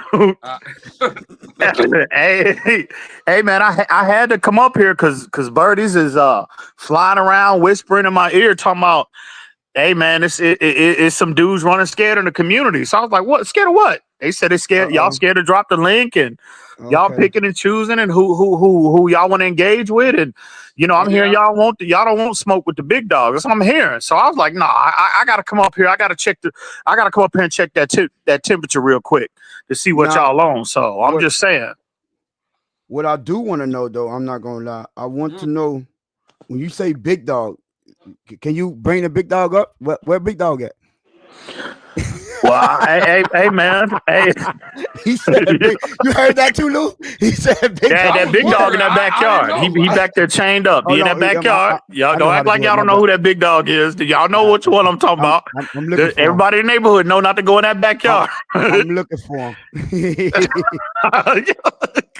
Hey man, I heard you got to get past the security gate first though. That's what I No.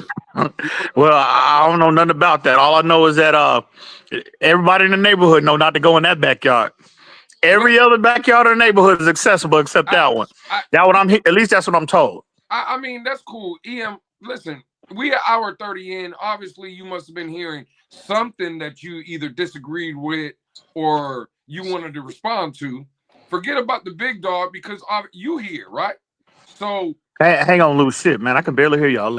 Hey, Tone, you send you hadn't sent it yet? You copy that and just send it to me Working on because it right y'all now. sound, man, like y'all I'm working. I gotta send it to my. 1,000 miles away. Hey, man. Hey, for real though. I hope y'all everybody had a good Christmas, man. Everybody, everything good. yeah, Yeah, facts. we all Christmas good. was lit. We ain't had a chance to tap in since early in, last week or whatnot. So hope everybody in the shout out to the chat though. By the way, hope everybody in the chat had a good Christmas, man, and hope everybody's good. So Check your phone, all Em. right, there we go. Let me back out. The man is scared, man. He said what? Oh, The man run. Mm. yeah. I had. So hopefully when he come back up here. Oh, here comes the tour near. Uh-oh, excuse train. Talk to him, Mark. Solomon McKinley is about to get that All Pro. EM was promising. Oh wow, they are lighting that young man up. Okay, here you go. Better There now. we go. There Okay, we there we go. go. No Much excuse. better now. Hey, so what I was asking EM, right? And again, Merry Christmas, right? Hey, Yeah, man. Merry like Christmas. likewise. Same to y'all.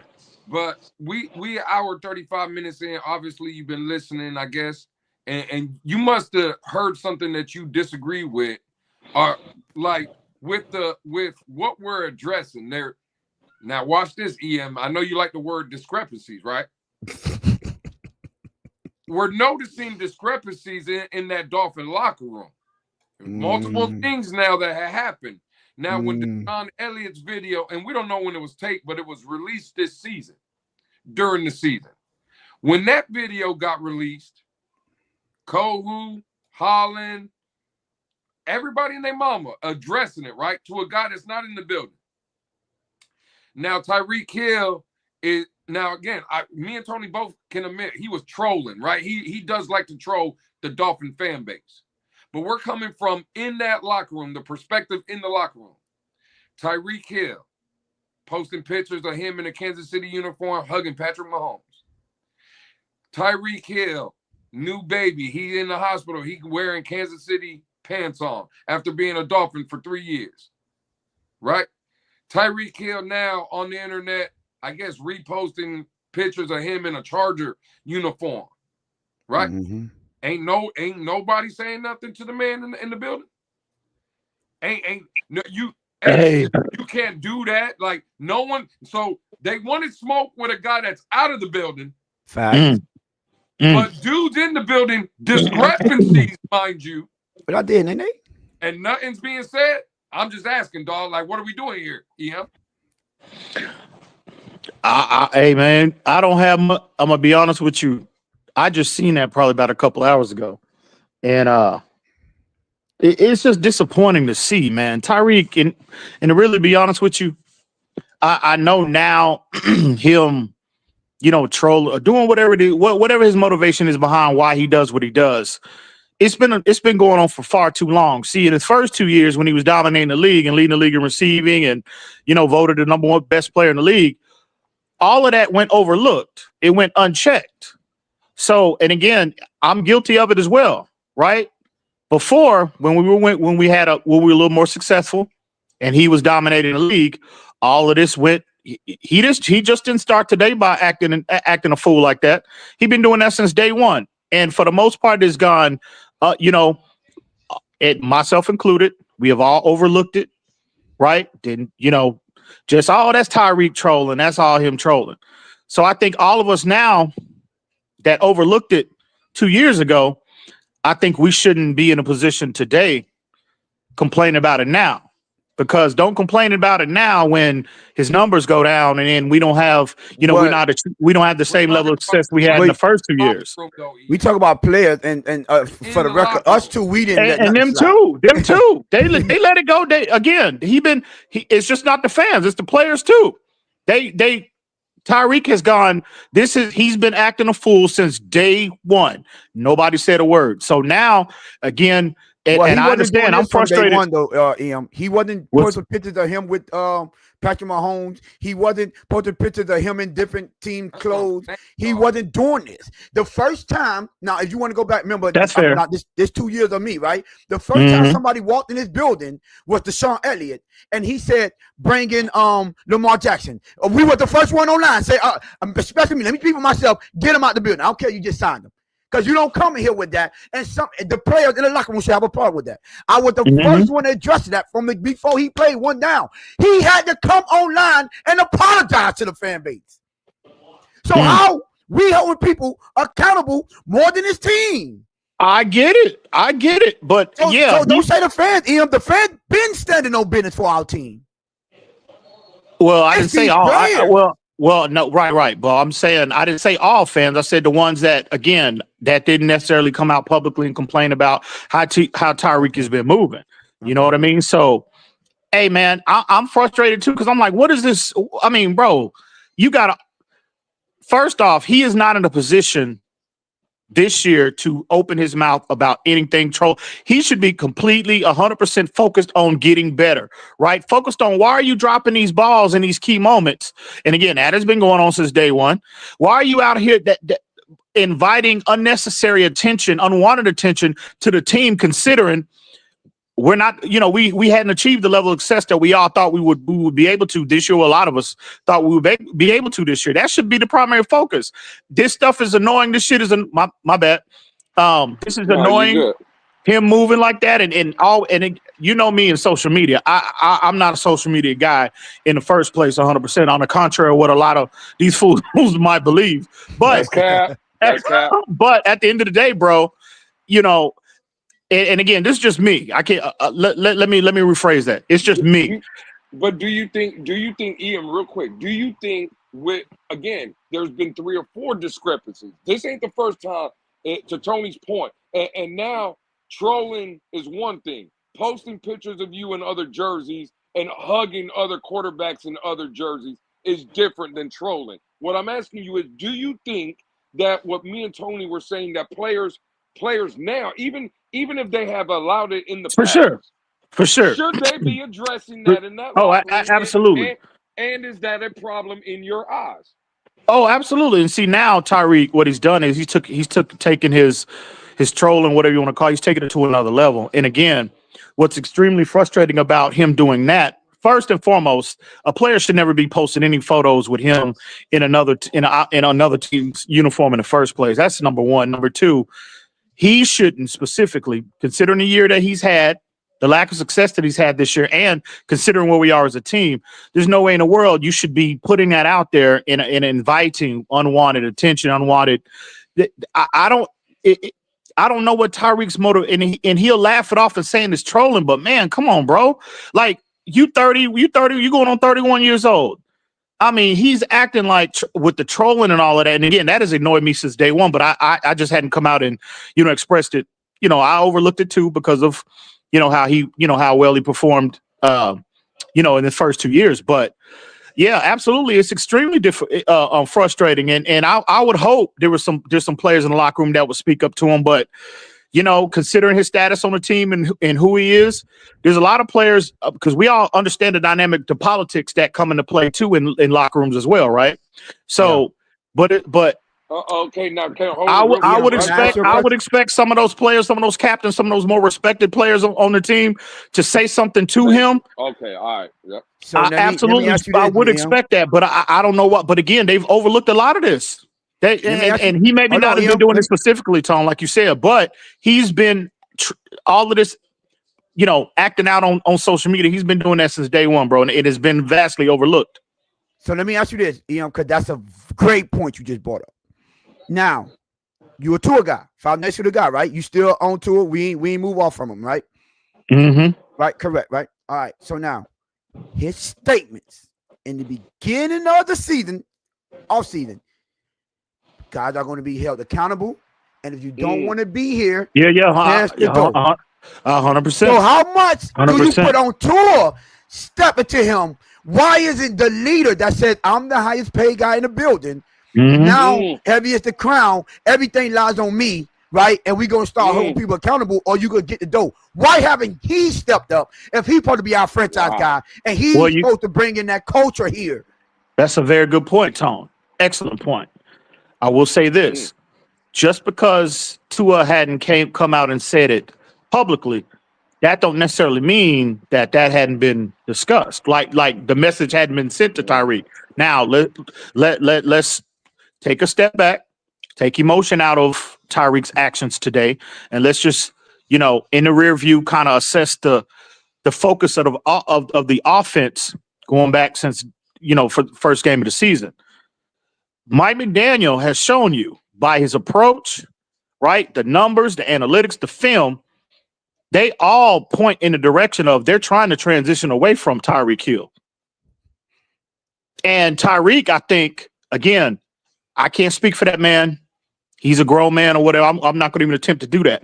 But this is just speculation on my part. He might be acting out because, again, you know how diva receivers are, bro. Like, they all about themselves. And Tyreek is no different. And it's fine. It's cool when from his perspective, when he's getting all of the target, he's getting all the attention, he's running his numbers up, right? Everything is good. But when you take the focus away from him, and you heard Tua before this season started on multiple interviews talk about how the focus in the first 2 years was to force feed and kind of, overly depend on Tyreek Hill and, it within the confines of the offense. Tua pointed that out multiple times. And also, after he said that, he also said, well, there definitely needs to be a shift in focus, right? He was saying that without saying it specifically. So I think what Tyreek is doing now, and again, I could be totally wrong. I could be completely off base. But I think quietly all year, the focus has been shifted. More Achane, more Jonnu Smith. Now we're seeing the emergence of Malik Washington now. Tyreek don't like that the spotlight is being shared. He won't. We all know what type of individual Tyreek is, right? And I agree with all that, right? And I agree. And Tony brought up Tyreek Hill or Tua stepping to Tyreek, and we don't know. And the guys I'm going to bring up, we don't know if conversations are being had. But I just want to, for me, I want to take it a step further with something you said, EM. You said with the stature of Tyreek Hill, who feels comfortable? And I agree, right? There again, you're looking, including the drops, right? You're looking at a future Hall of Famer. He's on that trajectory, right? Like what he's done in the league, he's on that trajectory, right? But when I look at Jalen Ramsey, does he not have a pedigree in this league?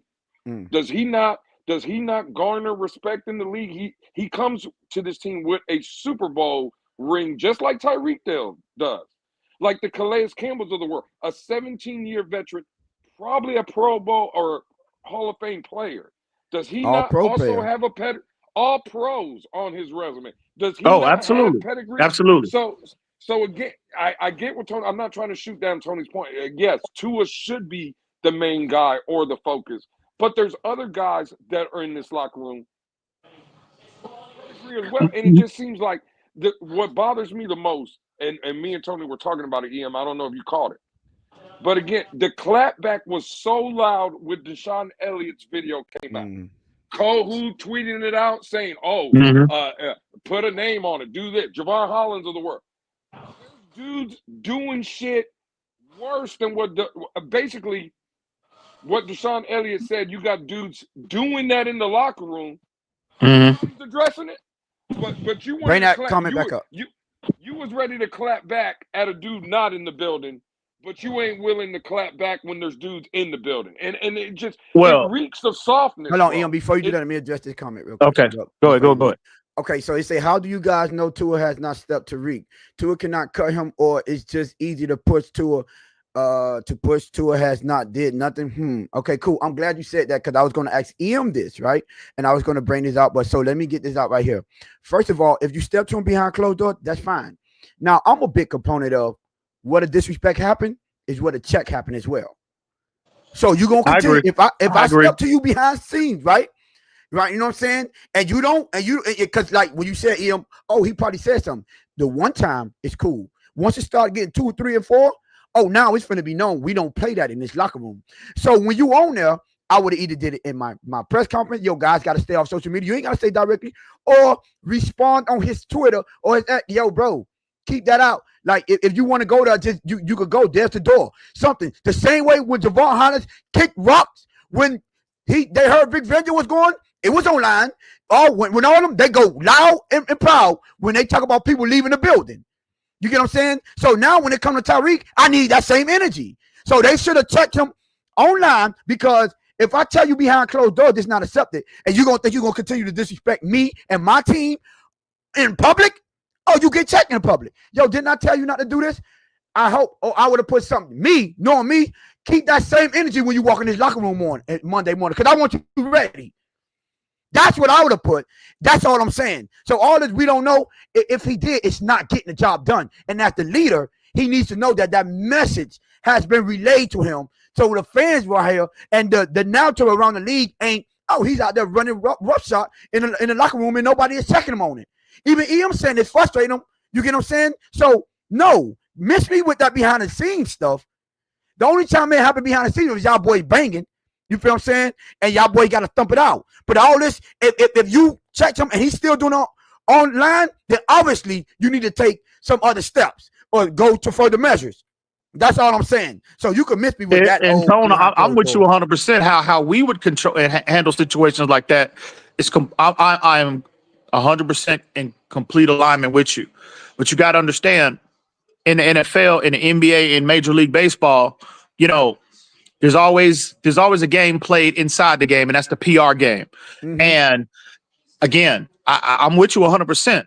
But teams don't necessarily look at it that way. You know, they don't want this spilling over to social media. They don't want this a lot of this information becoming public because, right, that's inviting unwanted attention, unwanted distractions. When you got to deal with so much, a normal 6-7 day work week, you already got so much on your plate. You don't want to invite any unwanted, any unnecessary attention.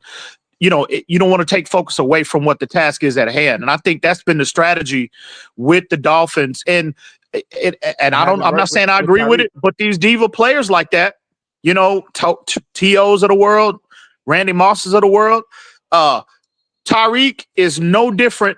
This is nothing different than what we've seen in the past. And I think, again, this is what I think Tyreek's primary motivation is. I just think he's frustrated that his numbers are not what he's accustomed to seeing as a Miami Dolphin. And I think he's just, you know, again, he's feeling he and his feelings about sharing the spotlight with these other emerging players on the offense. That's what I think. But at the end of the day, I think they've normally teams choose to handle situations like this in-house. Now, obviously it's not working. Some players, you know, try, you know, that strategy. Hang on real quick, Lou, real quick. Some teams, when they choose to implement that type of strategy to address a player, right, acting out, whatever, acting a fool, sometimes it don't work. And that might be the case what's going on with Tyreek Hill. And we might be seeing, you know, these last two games, these last two games might be Tyreek Hill's last two games in the Miami Dolphins uniform. He might be already on his way out the door. He might be. But to Tony's point, but to Tony's point, and again, I agree. But Ian, listen to what you just said. The team and players or whatever might not want it to handle it publicly, right? Fine. I completely understand that point. What I'm saying is, and God damn it, shout out to my mama. My mama is the one that put it in the chat, and even she knows. Well, God damn it, screw all that. Tyreek is making it public.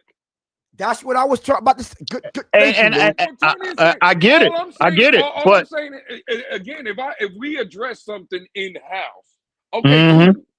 That's after the first discrepancy, right? That's after you posted that shit where you hugging. He came up with another one, Lou. He doing this with other team jerseys on. That's what I'm saying. So what I'm saying is, he posts something of him hugging Patrick Mahomes in Kansas City. Okay, you address that. Then he has his baby. He's sitting with Kansas City pants on in the picture in the hospital. You address that privately. Well, now you come out and he puts himself in a Charger jersey. He reposts that. No, I'm not handling the third situation privately. You skip one, Lou. You skip one, Lou. Let's not forget him yelling at Mike McDaniel on the sideline. On national TV. Oh yeah. Somebody forgot about that. Across his head. Oh yeah. Right, get in there. But go ahead. But see, but you know, real quick, Lou. But see, here's the thing. Here's the issue. The issue are these beat writers that are never bringing these questions up. I said that to him earlier. Oh, okay. Well, there we go. We spot on. That's the problem. These beat writers don't have balls enough to ask Mike McDaniel, what the fuck why can't you check why are y'all letting him just act a goddamn fool on social media, But again, a lot of it went overlooked in them first 2 years. When his numbers when he was running his numbers up, it went overlooked. Right?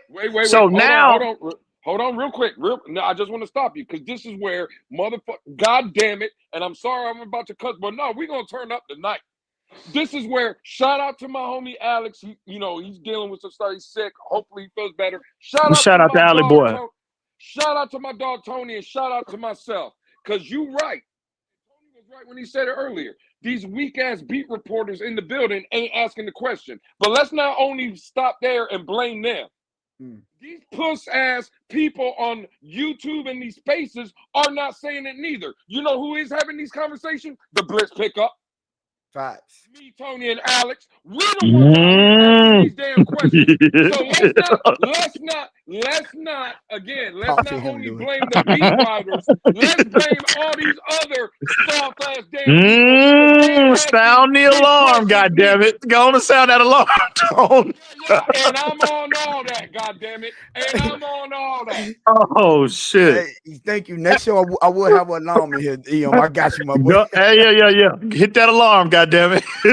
Say real quick though. Let me hop in this goddamn chat real quick. I saw a comment that Nene said earlier. She said, I don't know what the hell she meant by her comment, but she said something like, she's shocked to hear EM taking the position that he's taken, but I'm glad he's done. I don't know what the hell you mean by that, Nene. What you mean you shocked? What you surprised about? So, but anyway, my bad. So before you go, EM, yo, we still got 44 y'all in the building. Make sure y'all hit that subscribe button. If y'all not subscribed, we 15 away from that 400 mark. Hit the like button and turn that notification bell on. But yeah, man, if y'all want to come, we do this. We keep it real over here 100% every Monday, Wednesday, and Friday. Y'all make sure y'all get the boys subscribers up. Go ahead. Go ahead, EM. Yeah. No. I think I interrupted Lou. Lou, what was you go ahead and finish what you were saying, bro? No. I'm just saying, bro. I just wanted to stop and again, see, we get labeled whatever, negative, flip flopper. It is what it. But we can't sit here and complain about the beat reporters not asking these tough questions. And again, it's not one single person. I didn't know names. It's you don't hear this conversation nowhere though. I would agree. But there's one. I would agree. There's one place, but there is one place you are hearing it. 110%. There is one. You see what I'm saying? But then we'll get labeled the bad guys, though. We'll get labeled as the haters. We'll get labeled the fire starters, right? But these are conversations that should be had. Oh, I agree 100%, bro. I think 110%. I think the bigger issue is, like I said, I don't, listen, because I know what you were saying with Jalen Ramsey, you know what I'm saying? But remember the name that I brought up, right? The name that I brought up was the name that was here while Tyreek was here and before he was here. You know what I'm saying? That's when I brought up the foundational player. That's why I brought up Tua to EM and say, well, we still on him. He's one part of the foundation, right? The maybe the Javon Holland, maybe not. You get what I'm saying? Those type of players that you think, the Jalen Ramsey that we think still part of the foundation. Those type of players, because he said, somebody in the chat said Calais Campbell just got here. Somebody said Jordan Brooks just got here. He might be part of the foundation, but you ain't earned you still cement. That cement still wet. It ain't all the way dried yet. You get what I'm saying? So what I'm saying is the one that's been here, bro, I do not care. When you step in this locker room, you got to see me. Because even if you don't want to publicize it, right? It's going to be in that locker room, it's going to be me and you, and them bruises going to be publicized. You going to have to explain something. You're going to have to explain but it's going to happen. And it got to be a culture set. That's what I was saying, and you wasn't here. What is our culture? You could go and pinpoint a dude and say, that is a Pittsburgh Steeler. They going to get, because he has that Pittsburgh pedigree. That's a Baltimore Raven.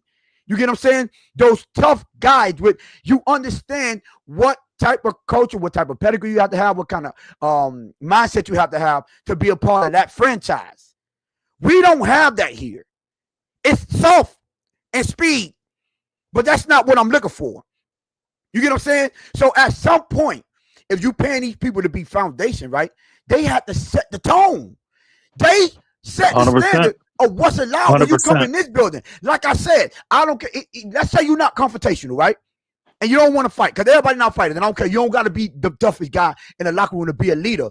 But somebody should have sent him a meme of that Jets fan trying to get in that locker room and it's coming in that building and it's locked. To send a message to him. Like you're not welcome here. Something has to be done, because to continue to let him get away with this. And I was like, and that's why earlier today, I'm like, yo, hold on, wait a minute. As I'm recalling everything that I'm having, why is it me, Lewis, we got to run spaces, we got to come on our YouTube channel, and we got to be like, why is Tyreek doing this? Why is this player doing it? Like I said, when Deshaun Elliott first got here, I was like, nah, bro.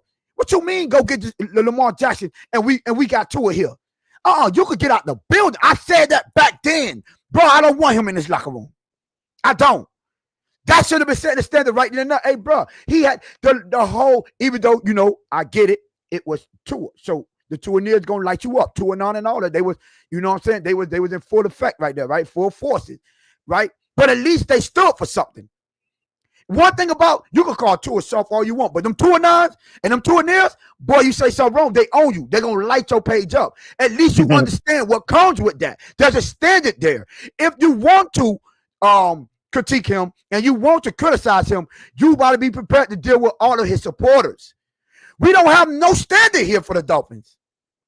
And that's all I'm saying. Why is the fan base more involved in the mindset and the culture and the outlook of this team than the players in the locker room? And that's what I was saying. Because, and let me get your thought on this, right? Because me and Lewis always go back and forth, front office players. But I'm like, when it comes down to this type of stuff, players and how you're perceived in this locker room and what goes by and what slides by, right?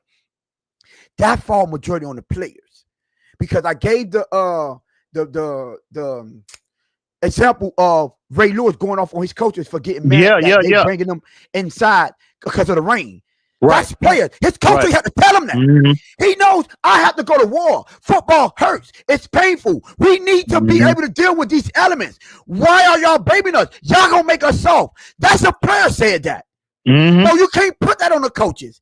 It comes down to the players. When you see Jordan Brooks and he looks disappointed he's like, bro, I'm the minority here. I can't be the minority to get this team to be tough. And he was like me and Lewis said, he had no fear, nobody checking him on what he was saying, when he was calling them soft. When he said he didn't like the way they performed, the people tend to be soft. He had hell no. Who gonna check that? Who gonna check Jordan Brooks? You seen his neck, dude? That dude. You seen his shoulders? Man, ain't nobody gonna run up on him. Ain't nobody gonna say a damn word to him. What's your mindset on it? What's your thought? Do you think it's more of the front office, the coaches got to get the players in, or you think it's far more on the players? Well, I think it's somewhat. I would say it's a combination of both. It's more. I would say it's probably 70% on the players, because ultimately they're the ones that's got to, set the standard and they have to police themselves for the most part, because the coaches, they ain't around all the time, but the players are around each other more. They're around each other more than they are anybody else in the organization. However, it is up to the coach to set the guidelines, right? To set the objective. These are the rules. This is what is allowed. This is what is not allowed. And it's up to the players to follow suit. But I think it's more of a combination of. But I agree with you. I agree with that. That players have to set the tone. They got to police themselves. They have to. Any successful locker room. You hear, and I heard you mention the Baltimore Ravens, but you can go back to the Patriots. You can go back to a lot of teams that have been successful over the years, on championship levels. Go ahead. Hey, Lou, check the private chat. Let me know if you agree with that. Go ahead, Ian. Go my back. Go ahead. Yeah, so I agree with you 100%.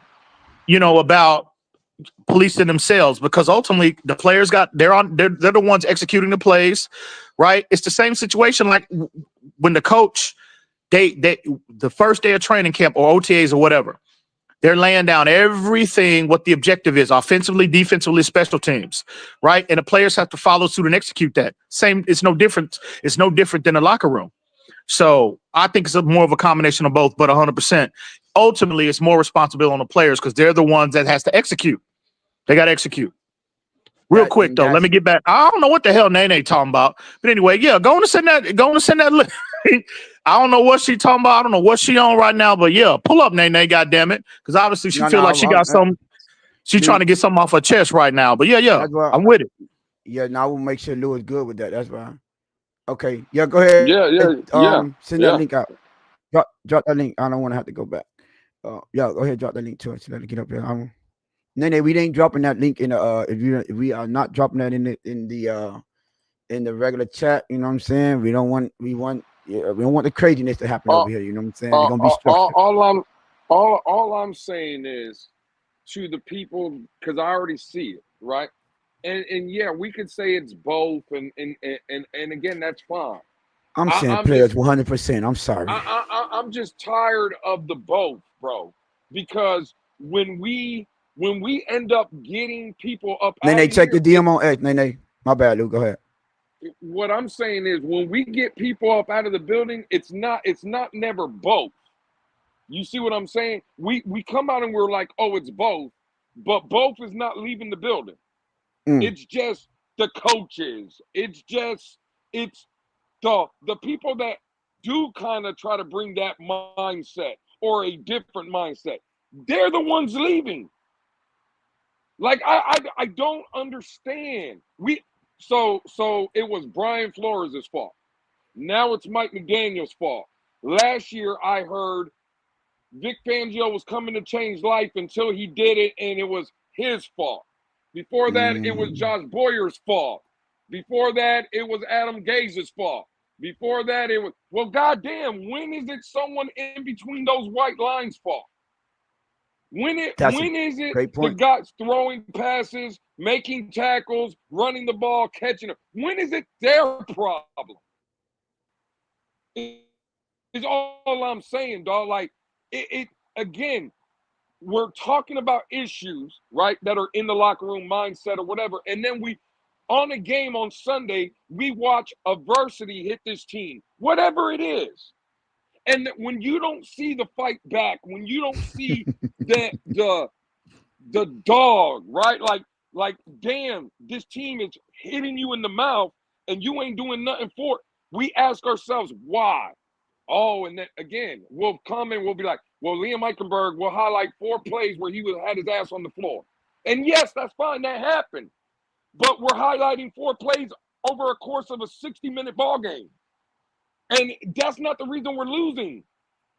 That's not the reason. It's again, when the toughest moments arise, when something happens, and it's not always the sun is out and it's rainbows and sunshine and Disney on Ice and movie night and barbecue night, and when shit like this is happening, there's never no fight back from anybody.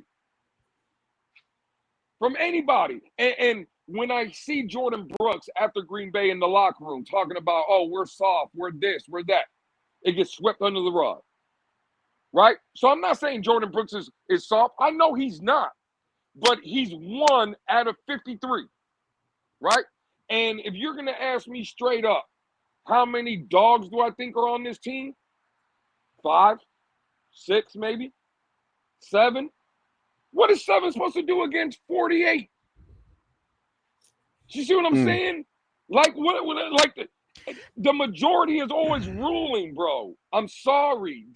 We can blame general managers, we can blame coaches, we can blame owners that want to make money. Stop. That's not why we're losing. It's shit like this. It's because in their locker room, they can't handle their business. How the hell do you expect them to handle their business on Sunday facing other dudes that are trying to take their heads off? And look, Color said coaches come in handicapped because the owner doesn't back them up, right? And that is a good point. It's another one right here. Terry Patrick. Look, Flores was authentic, but Miami couldn't handle it. They got him up out the building. You get what I'm saying?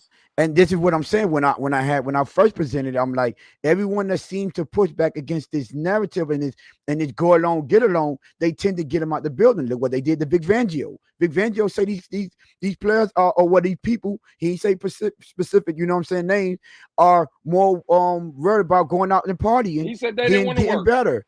They got him up out the building.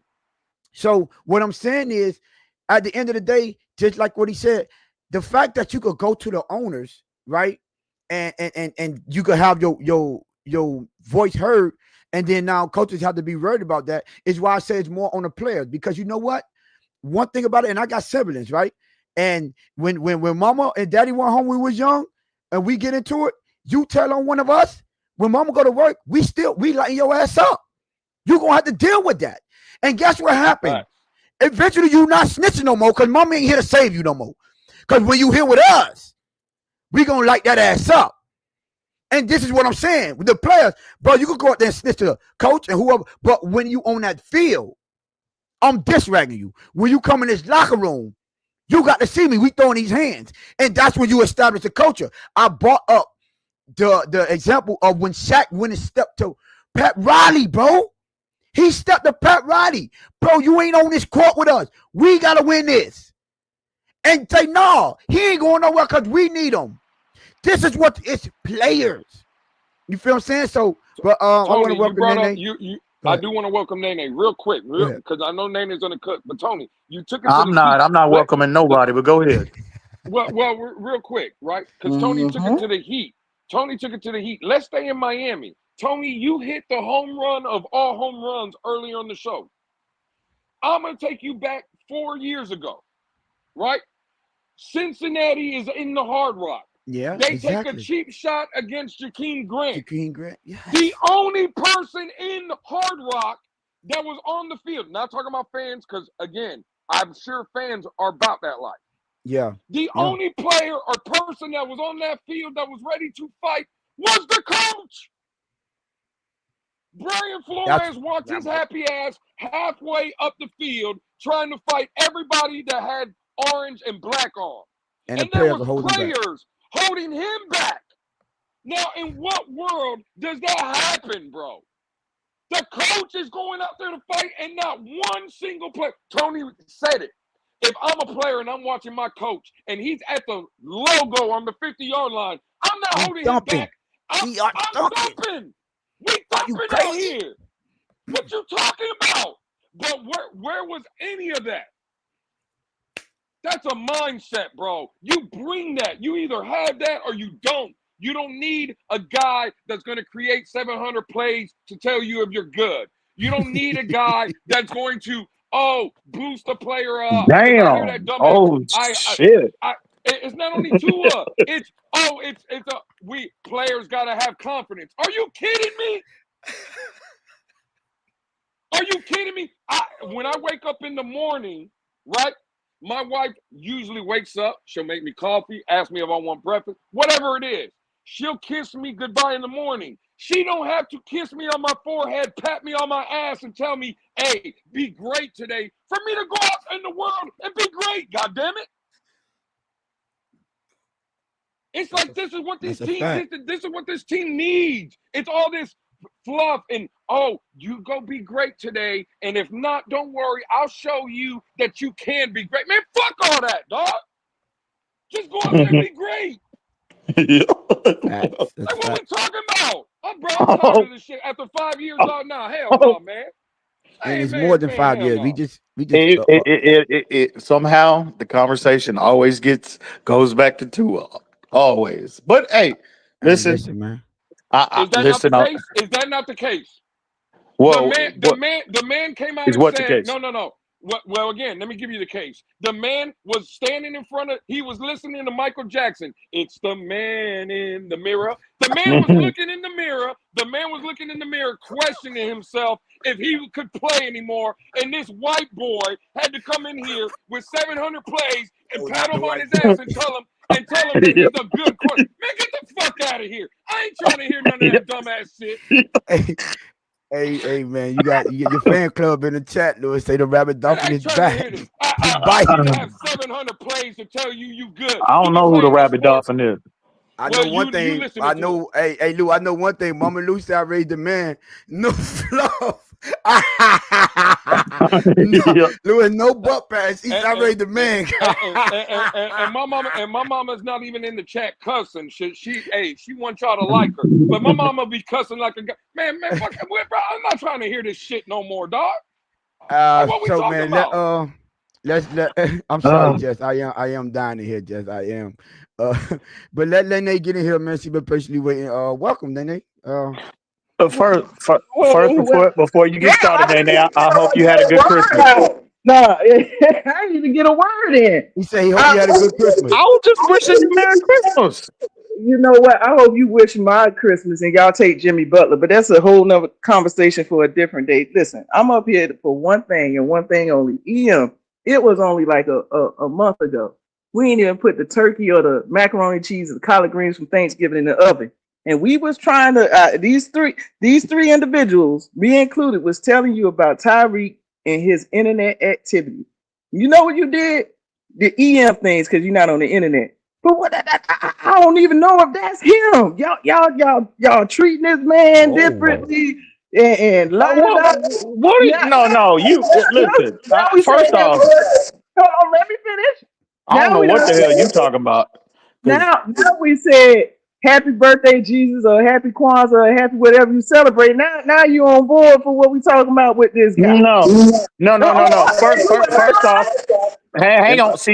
Hang on real quick. See, when people again, I don't have any issue engaging in debate with anybody. But when you come up here again, you do this all the time, Nene. When you come up, and you ain't the only one, right? But when you come up here and you come at me, come with what actually came up out of my mouth, right? I don't recall any conversations I've ever had publicly or privately condoning Tyreek Hill's activities on the fucking internet. Stop that. I've never. Luke, hang on real quick. Hang on real quick, Nene. Hang on. Lou, all the goddamn Lou, keep it 1,000 now, right? And I'm not asking you to pick sides. You know what I always say. I just want you to tell the truth. You've never done it publicly or privately. No, you've never. What are you You've never talking about, Nene?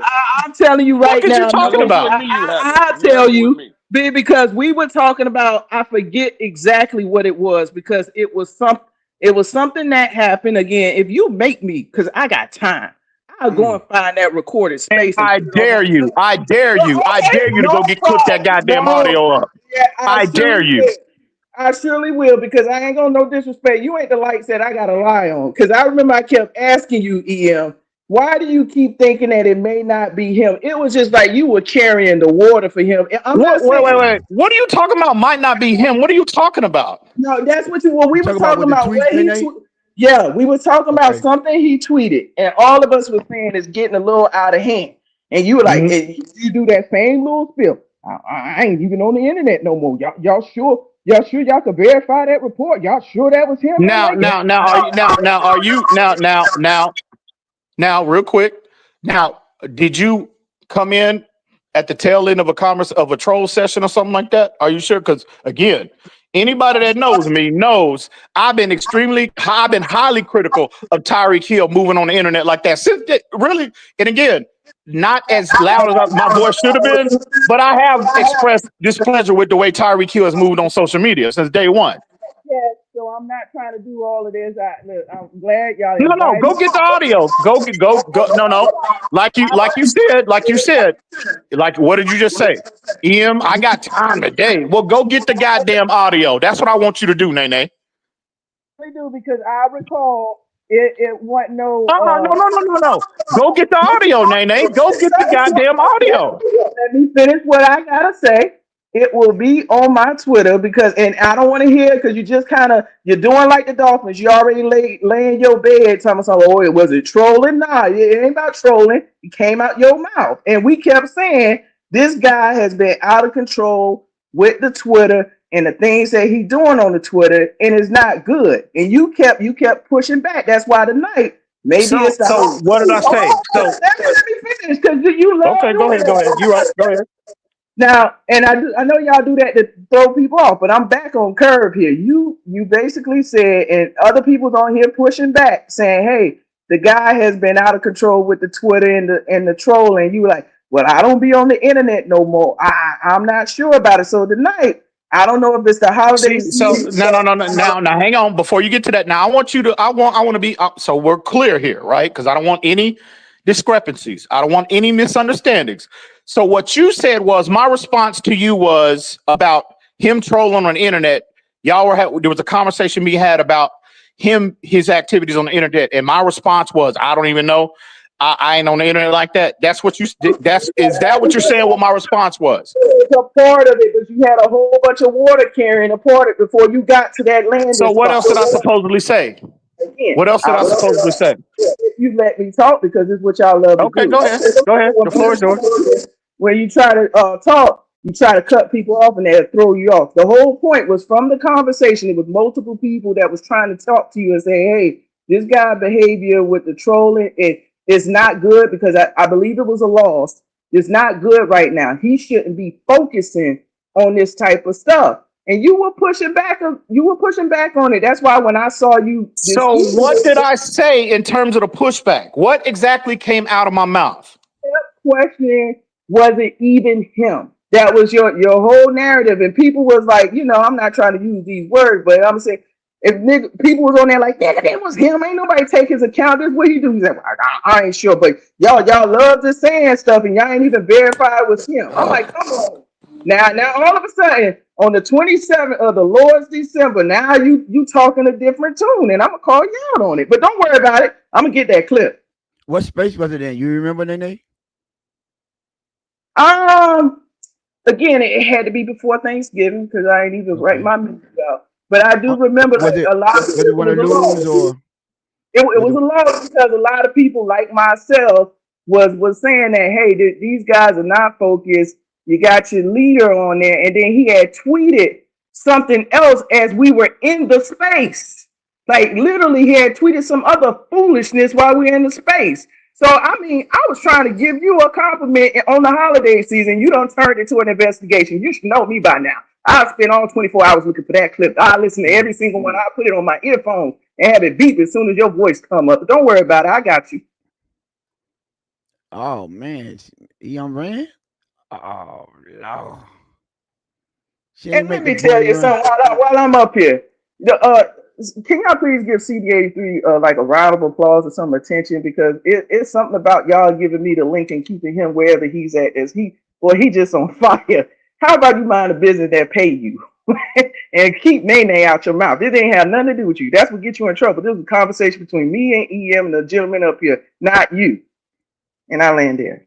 Hey, Nene, I'm not gonna lie. We need that audio. Woo! Don't let him run. He done ran. Hey, hey, man. Hey, I hope you come back, my brother. But like I said, he just kept saying that he didn't believe it was him, and I want to say it was news. Nigga, what else you need to know? And then he tweeted as we were in the space, and we were still trying to convince him like this dude is not focused on what he need to do, and it's a problem. Like he didn't even get in the production that he got last year, right? But he did. I will say EM was talking about not paying him. So those are two separate things, because you know what, he's gonna try to blend all that mess together and be like, I ain't even on the internet. I ain't even want him to get paid. Blah, blah, blah. I ain't even talking about that. I'm talking about, we were talking about his Twitter activity and how it's a distraction. So that's why when I heard him, right in the chat, I'll be like, dang, this is new EM. Oh, this is a turn. I was just appreciating the turn. Wow. Lou, you there, Lou? Oh, Lord. Okay. Yeah. Turn up, Nene. Yeah, I'm here. Nene got the let me see. I'm trying to see if Ian was gonna come back. Yeah, we went overtime. Hey, listen, man. Y'all, I hope y'all put in that work on that like button. I hope y'all did the same for that subscribe, you know what I'm saying? Because we really went overtime for y'all. Okay, Ian back. We did the same. We really did put in that work for overtime. Y'all make sure y'all subscribe. My bad. Hey, my phone I wasn't even paying attention to my battery life. Hold on, Ian. Y'all, we 15 away from that 400. I'm trying to check it, but my phone trip right now. But yeah, y'all subscribe, man. Get the boy to the 400. Hell yeah, get them likes up too. Get them likes up. Yeah, hit that subscribe button. Man. Share this video. Y'all in the building. So but go ahead, Ian. Go ahead, do your thing, bro. They definitely need to share this video because they about to see somebody die on the live stream. God damn it, Nene, you need to stop it. Go get the audio. Hang on. And again, I'm respectful to all my ladies, my black women, no matter what color you are, Hispanic, whatever. I love my ladies. But at the end of the day, right? You're gonna sit there and take your medicine, because it'd be one thing if you came up here with accurate information to properly try to debate me on something, but you sit up here. See, and again, I was listening when my phone died. I pulled the stream up on through my speakers. Hang on. Can I finish? You've been up here for an hour talking, Nene. Can I please get my shit off? Right. So you said you came up here. Everything that you said was inaccurate. I need the audio. I need that information now, right? because again, I don't recall having. That's why I asked you, did you come in on the tail end of a troll session? Because No, it I was sounds in the like space.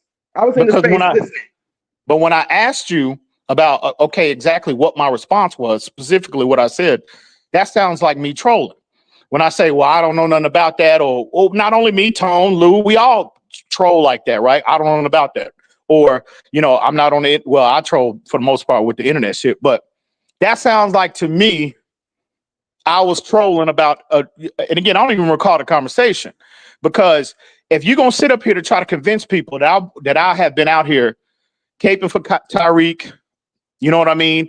Not being critical of his social media activities. That's incorrect. Everybody that know me knows that I've been critical of Tyreek in a lot of ways, not just with his internet activities, but I've been highly critical of Tyreek Hill with the whole 2,000 yards narrative. Who was the first one, right? The only one. I was told I was crazy, right? When we traded for him, when the focus shifted to, oh, well, we got to get Tyreek Hill 2,000 yards. That would be me. So I don't know what the hell you talking about. So respectfully, I need that audio. I need that information. Right, and you And gotta go get this goddamn tweet and make sure you get that tweet I supposedly tweeted out when we was in the space as well. No, I said, see, you may need to go ahead, my grandma, when you had some wax in the ear, you take a bobby pin and you move it around. I didn't say that you tweeted out something. I said while the space was going on, Tyreek tweeted something. And we went on to continue to talk about the conversation. Now we gonna lay down Oh, this. okay. Well, then that's my bad then. Yeah, that's what I'm saying. Active listening. That's why it's bad to cut off people because you can't hear what's being said. But my whole point was not to discredit you. I know it's a lot of trolling that going on, but I'm just saying for the conversation that if anybody's just a regular listener and we was trying to explain to you, like, no, this guy is tweeting and you were like, is it even real? We're like, yeah, it's real. And you're like, nah, well, I just don't got nothing to do with that. I'm sure that, it's probably a misunderstanding. It was going on for a while. And then he tweeted something else while we were in the space. And even then you were kind of like, and that's why today when I heard you, I was like, oh, this is shocking because when we talked, it wasn't no verifying his identity or nothing. It was just holding him accountable for the nonsense that he's doing. So that's why I put what I said. I could come up here and explain myself. Well, respectfully, like you the only one that's surprised by that.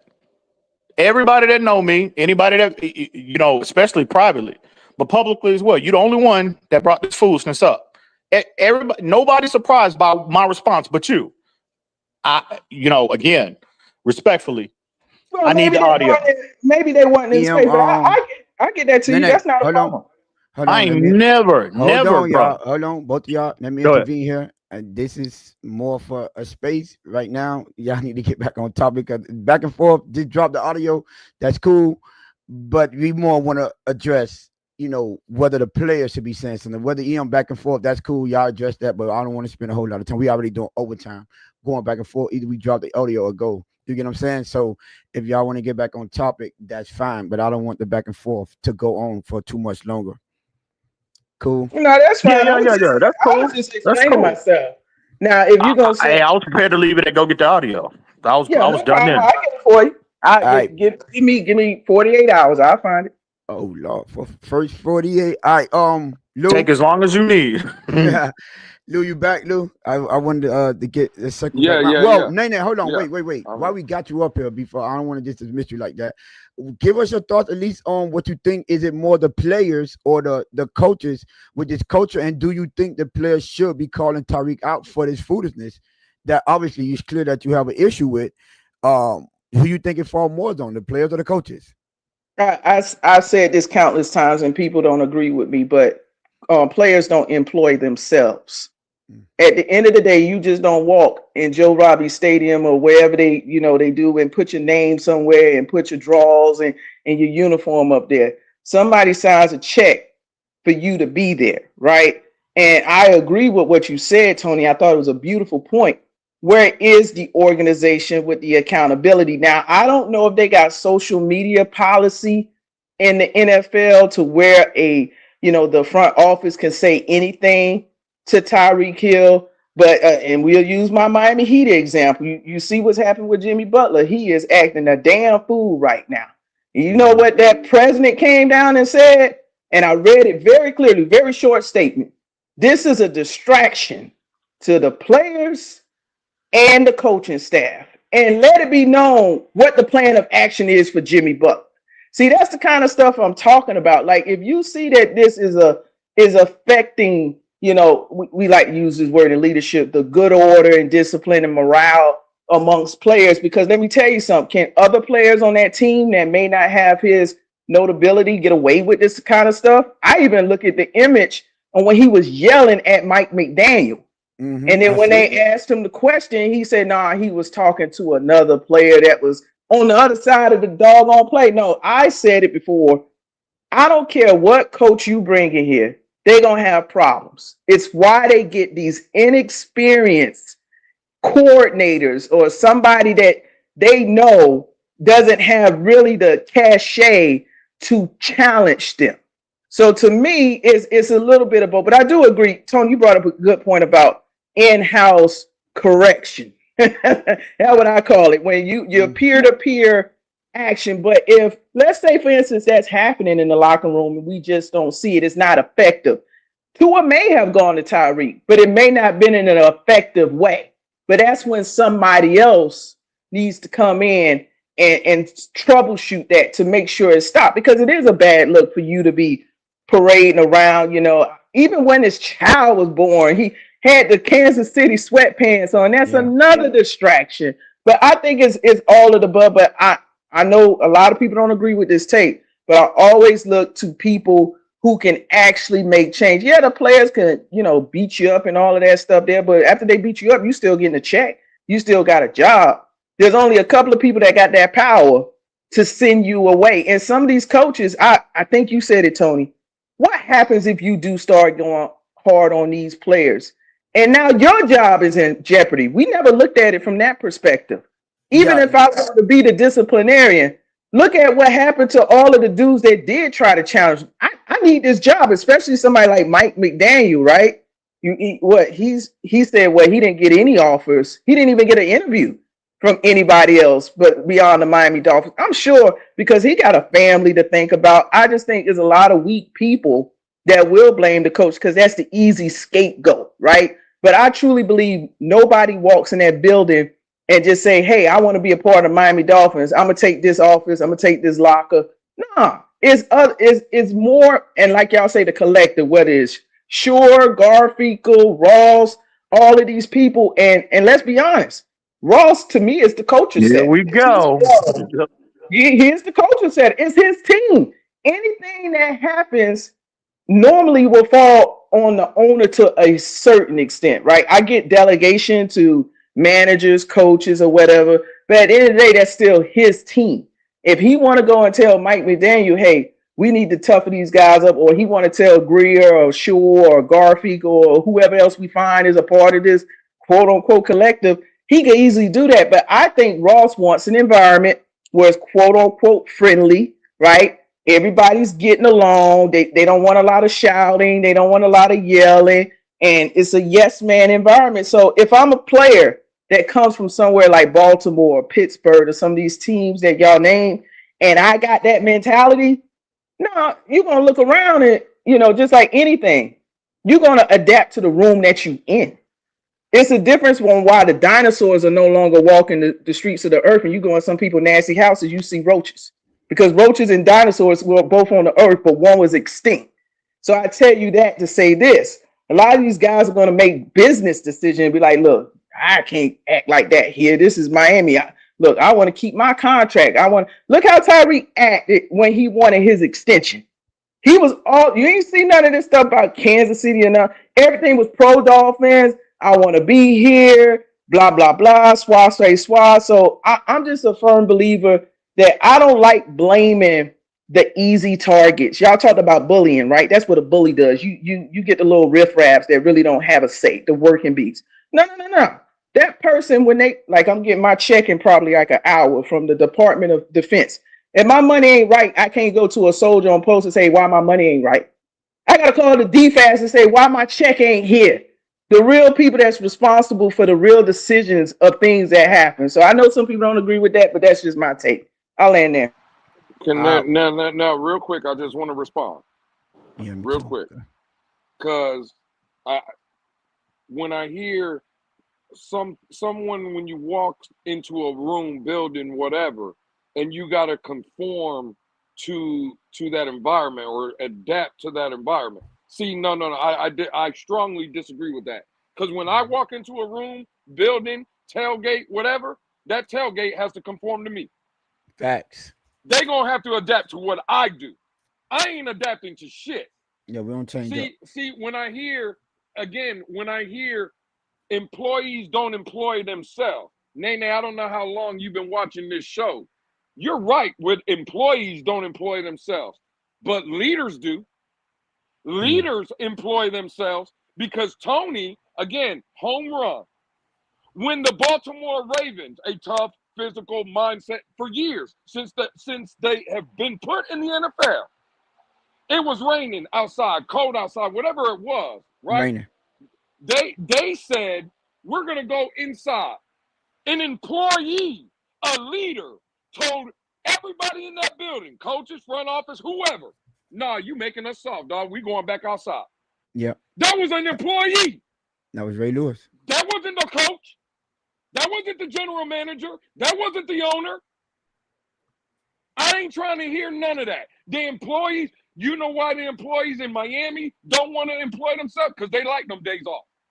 I'm not saying that when Mike McDaniel comes off and says, hey, Wednesday, Tyreek, you got a day off. Or Ramsey, Wednesday, you got a day off. I'm not saying that's right. There's blame and fault there, Nene. I agree. What I'm saying is, if Ramsey is a dog that everybody told me that's what we were trading for in a leader, if whoever else is getting days off, Tyreek, a leader, right? He has that C on his chest. So you mean to tell me the $30 million guy that, to your point, has no worries in the world because he already got his bag. He got the contract, right? What's going to happen if he walks in that building and says, hey, Mike McDaniel, fuck what you talking about. I don't care about you got this day off. I'm practicing. Are they going to cut him? Nope. Are they going to release him? No. Can I answer your question? Can I answer that question? When you spoke, I didn't say not one word. No. I didn't say one word.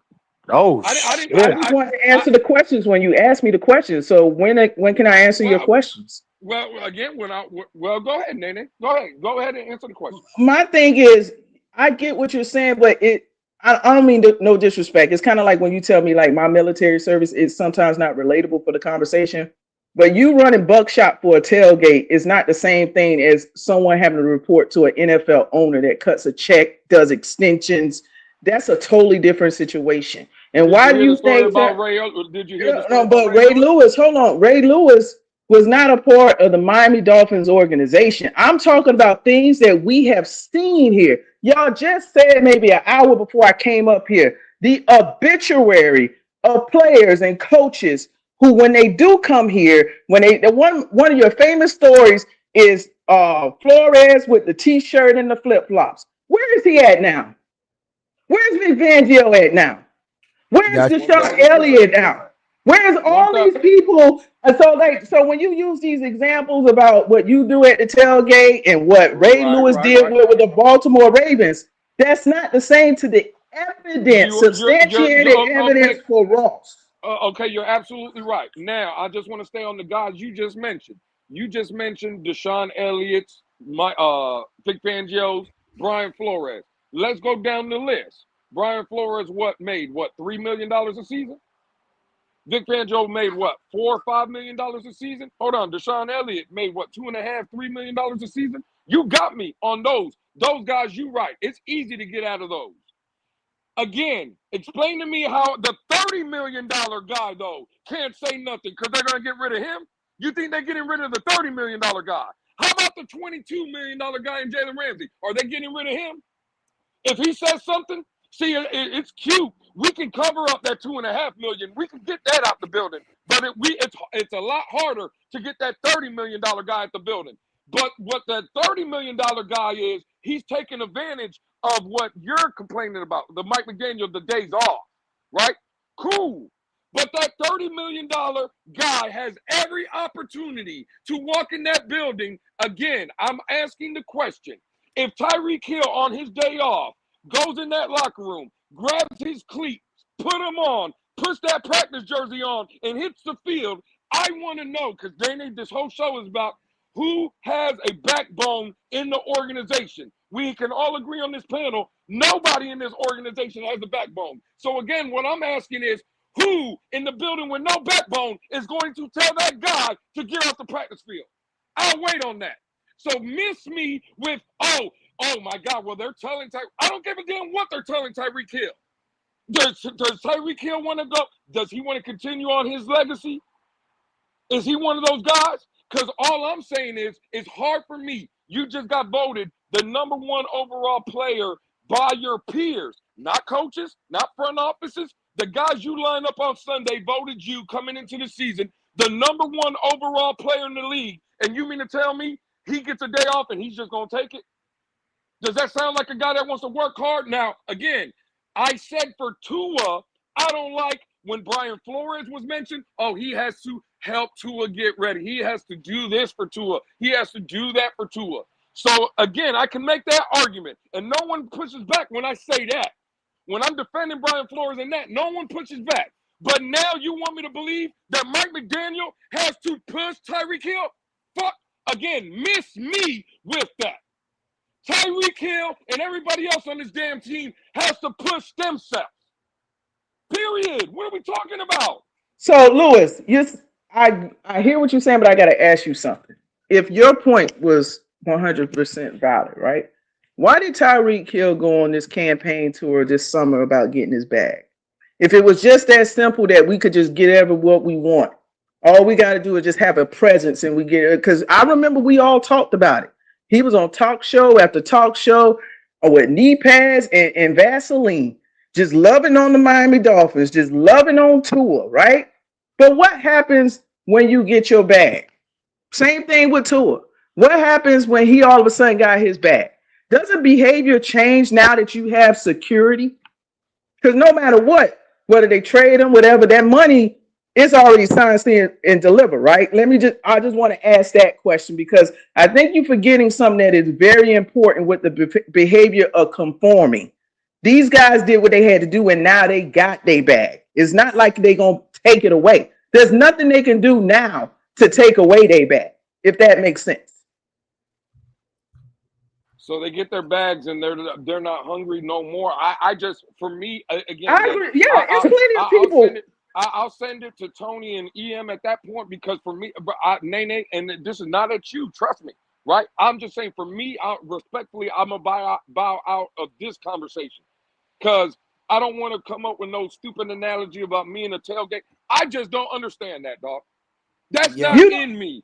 I was never raised like that to where you're going to give me money and I'm going to conform. Like, I'm okay because I'm a fat cat now. Like, I don't live my life like that. So this is not the conversation for me because I will never, I was not raised and bred like that. I'm a different breed in that aspect. So respectfully, I'm going to bow out of this conversation. Let me intervene right there. Because I wanted to address Nene up here running folks off the panel. God damn. No, you know that's not what that Hold is. on, yo. Y'all relax. Hold on, y'all relax. That's not okay. So listen, what I wanted to intervene here is I'm glad that y'all had that back and forth because it was coming back around full circle. This is why you need the players.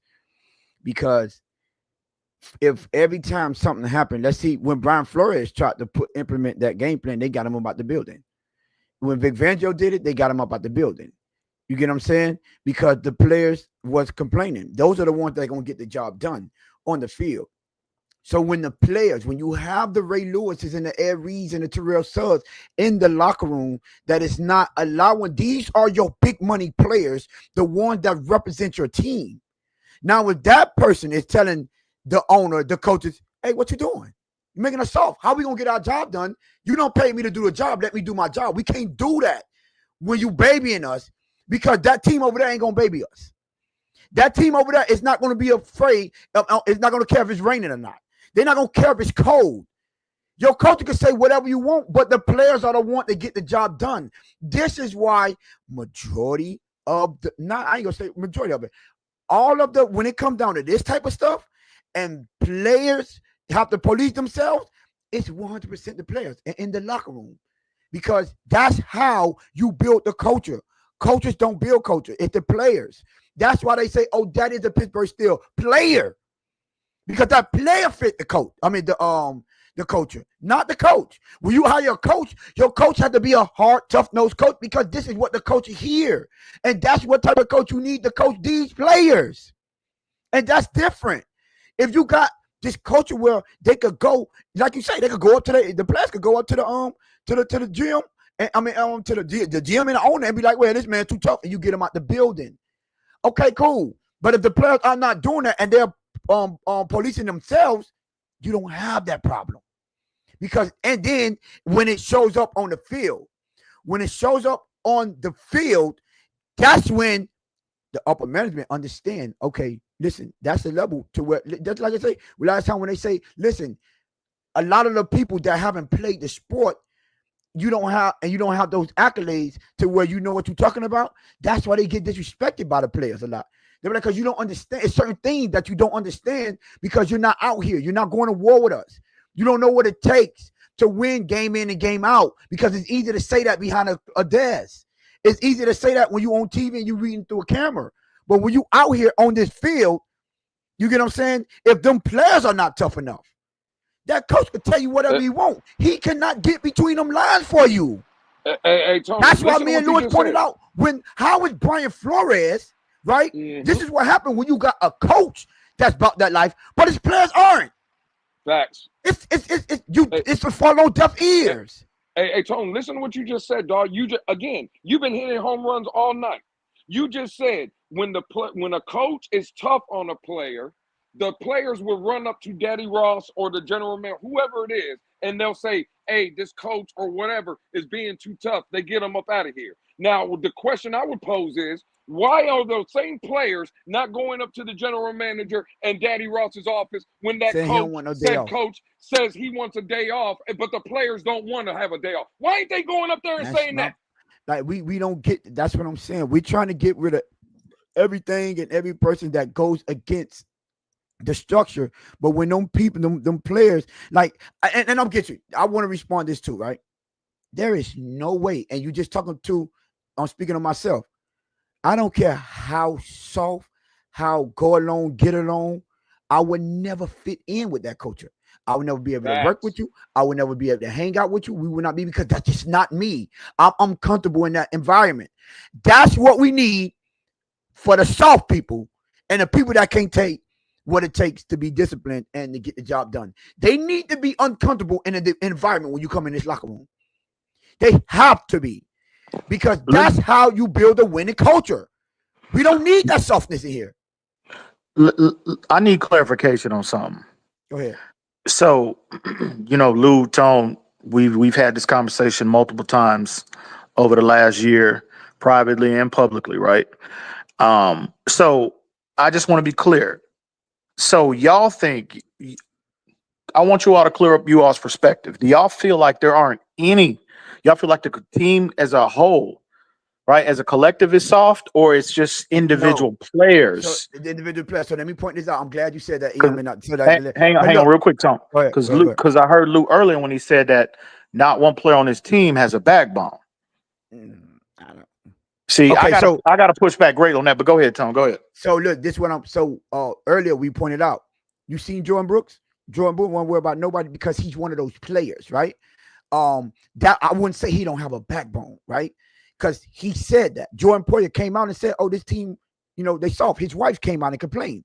Oh, they soft. They doing it. That's Jordan Brooks' pillow talking to his wife like, man, these men they ain't got what it take to get it done. But when you in the locker room, when majority of the players have already confined to this soft narrative, you are the minority, bro. Which is why that coach, the owner, they could have any standard. When that happens, that coach and that owner, right? Somebody got to teach them what Brian Flores said. If the story is true, he told them, you want to know what's the constant with this team being this franchise not being a winning franchise? Y'all too. Because when you get people in here that understand that you got to have tough-minded players in here, I can't win. I can't be tough and my players are soft. It don't work that way.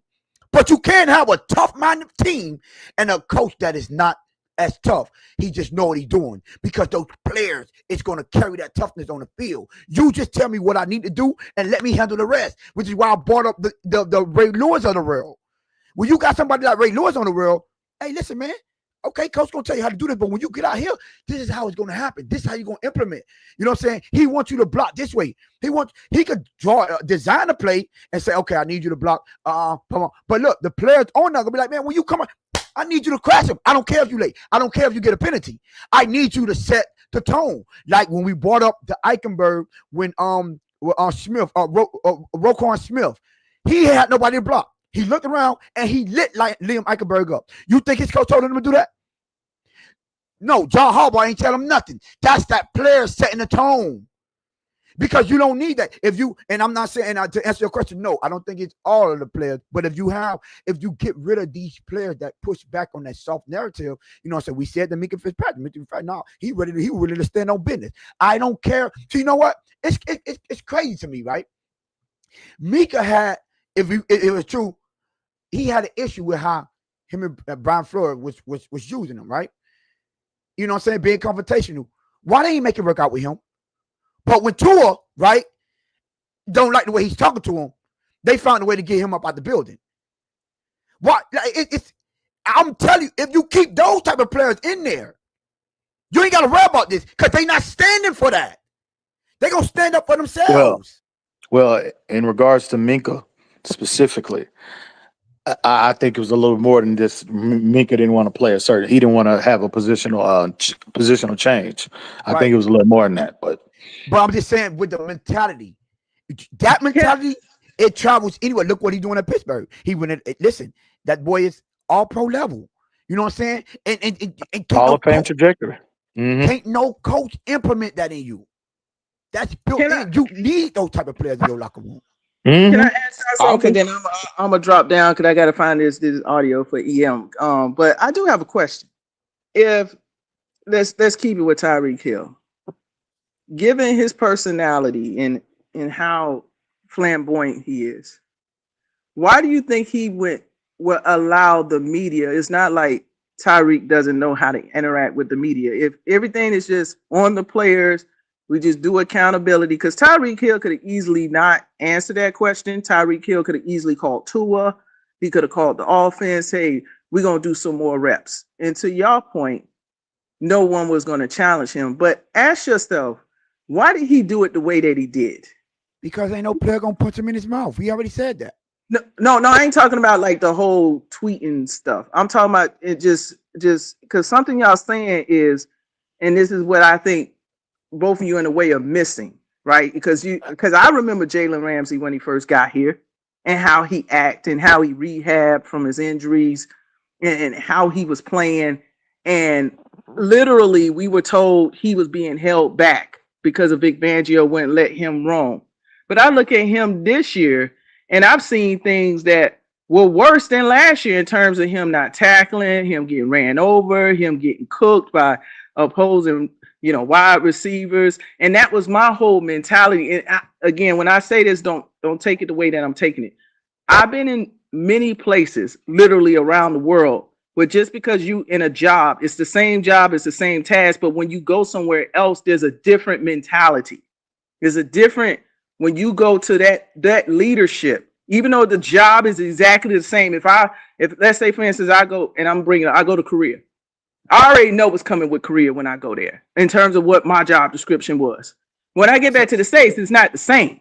It's a totally different leadership. And guess what? As to keep myself sane to a certain degree, I definitely can't come out as Nene with goals in her mouth from Miami-Dade County. And this is the way we're going to do it. Because I need y'all to be this. And remember what my former employment was. Perfect description of being, there's nothing harder than a soldier, right? But I understood, especially when I got a family, I got a husband, I got kids, that I can't act a certain way or I may lose something. You get what I'm saying? So I'm just putting that in perspective. But I do want that question answered because I'm going to answer because you answered. Cool. See, the problem is, let me get to that. The difference is the players have way more power than any one of us will have in any job situation. You want to know why he's safe? I answered that question. You just didn't like it. Because if he was to have to deal with his teammates, if every one of them teammates was in that locker room and say, bro, what's up with you? You disrespecting us. When you put that stuff out there for them people to see, and you got on another team, bro, we don't want you here. We don't need you because we don't want that in here in our culture. This is not how we rock over here. He would not be doing that because he has to answer to someone. You get what I'm saying? Now, the different players, once they get that money, they can challenge their coaches.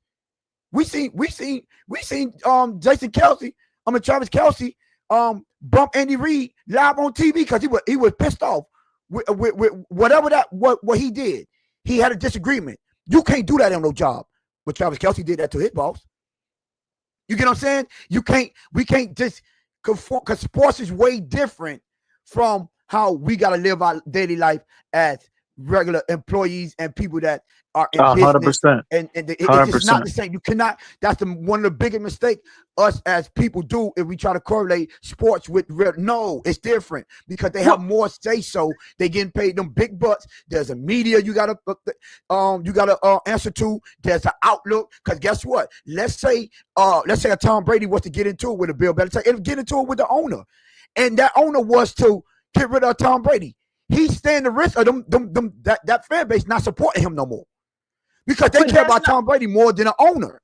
So that's not the example I was using. I was very strategic about the more reps. No. I said not the tweets. I said the reps. For him to go to the media and say, "Hey, I need more reps." If everything is what y'all saying, what y'all painting here on the show, which is a good show, by the way, like and subscribe and do whatever you need to do. What you mean, like practice reps? Right. Why not just go to Tua? Why not just go to even Waddle? Hey, let's just go ahead and just and do some more reps. Why go to the media and essentially throw your coach under the bus? I told you what my theory was earlier. Now we didn't focus on this question specifically, but I think it's all the same under the same umbrella. Tyreek is acting out. He's been frustrated all year because, and again, we all know the nature of that position. He's a diva. He's unapologetic about being a diva. Tyreek been frustrated all year, and it's all about his numbers, all about his legacy. We've heard him mention his legacy, right, moving forward. He's trying to be a first ballot, surefire Hall of Fame wide receiver. And he has, again, the focus of the offense has clearly shifted. And they've given every excuse under the sun as to why Tyreek is not, necessarily the focus being as big of a focus as he has been the first 2 years, right? Their justification for that is the too high shell. Well, they didn't start playing too high shell in 2024. They've been playing that coverage since day one. So, and again, from Tyreek's perspective, he's looking at it like this. Well, I know what coverages I've been getting since I came here, since I've been in the league. That shit just didn't change in 2024. No, he knows. I think he knows. I'm for that approach because I think for the offense to maximize the potential, the ball has to be spread around. You can't focus on one element and just ride and think that that's you're gonna be. That when you're focused on one guy, one element of your offense, you're making it that much more easier for the defense to focus on, right? And we've seen how that played out when we played better teams, in particular in the second half of the season. So I think Tyreek Hill knows there's a shift coming. Well, a shift has been in place, and an even a bigger shift might be coming in the offseason, which is why I think Tyreek Hill, to answer your question specifically, he's acting out. He's frustrated. Because he's no longer under the spotlight by himself anymore.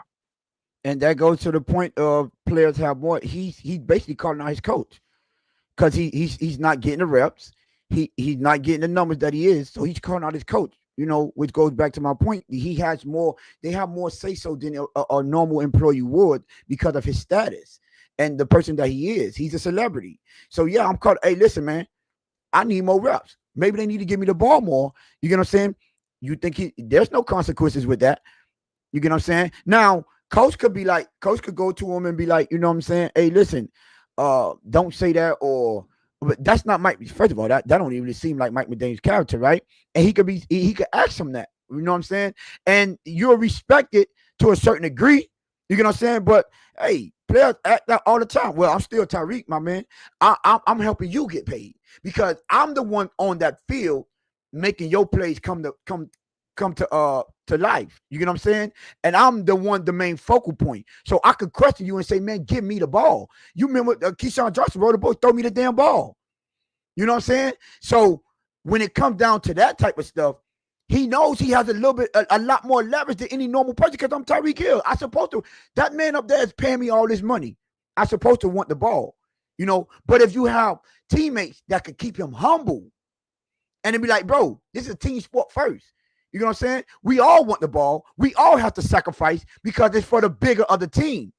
It's a bigger thing than you. It's not all about you and your numbers. Your numbers, we seen what your numbers yielded us to this team. We ain't did nothing. You had great numbers. First time in history that a receiver had a plus 1,700 yards back-to-back season. And it still ain't get us a playoff victory. And when it came, you know what? You know what though, Tone? Why I think, maybe, and again, I'm just saying maybe, this is speculation on my part. The reason why we're not hearing from other players is because they might be aligned with Tyreek Hill because the team because they frustrated how the season has went. Now, if we were winning and Tyreek Hill was still acting a damn fool, there might have been more, a few more players inclined to go public. Now, I'm not saying they're not saying anything to him privately, but I'm talking about going public. But I think, it could be a lot of them players are aligned with Tyreek Hill. They're like, well, fuck, the offense is down. The offense has been terrible, been trash. We ain't been winning, et cetera, et cetera. Well, they know Tyreek Hill is the most dynamic player on the team. Well, they're looking at it from a win-loss perspective. Well, shit, let's ride this dude. Let's ride our best player. And Mike McDaniel, for whatever reason, and again, I do agree with that approach, but it hadn't produced the success that we all thought it would, at least in 2024, right? Did you see the beginning of the show? No, I didn't. Okay, I highlight all the drops. The majority of them came from Tua. From Tyreek. Yeah. Mm-hmm. So you can't that good, and that is a good excuse for that answer that Nate wants about him getting the reps, right? But I don't think Waddle had that mindset. I think Waddle think he can help this team, just as much as Tyreek can. But then now when we go back to the initial question about, well, that has nothing. If you in line and you think you could do what's best for this team and you frustrated, that still don't change the fact that you on social media posting about you don't want to be here.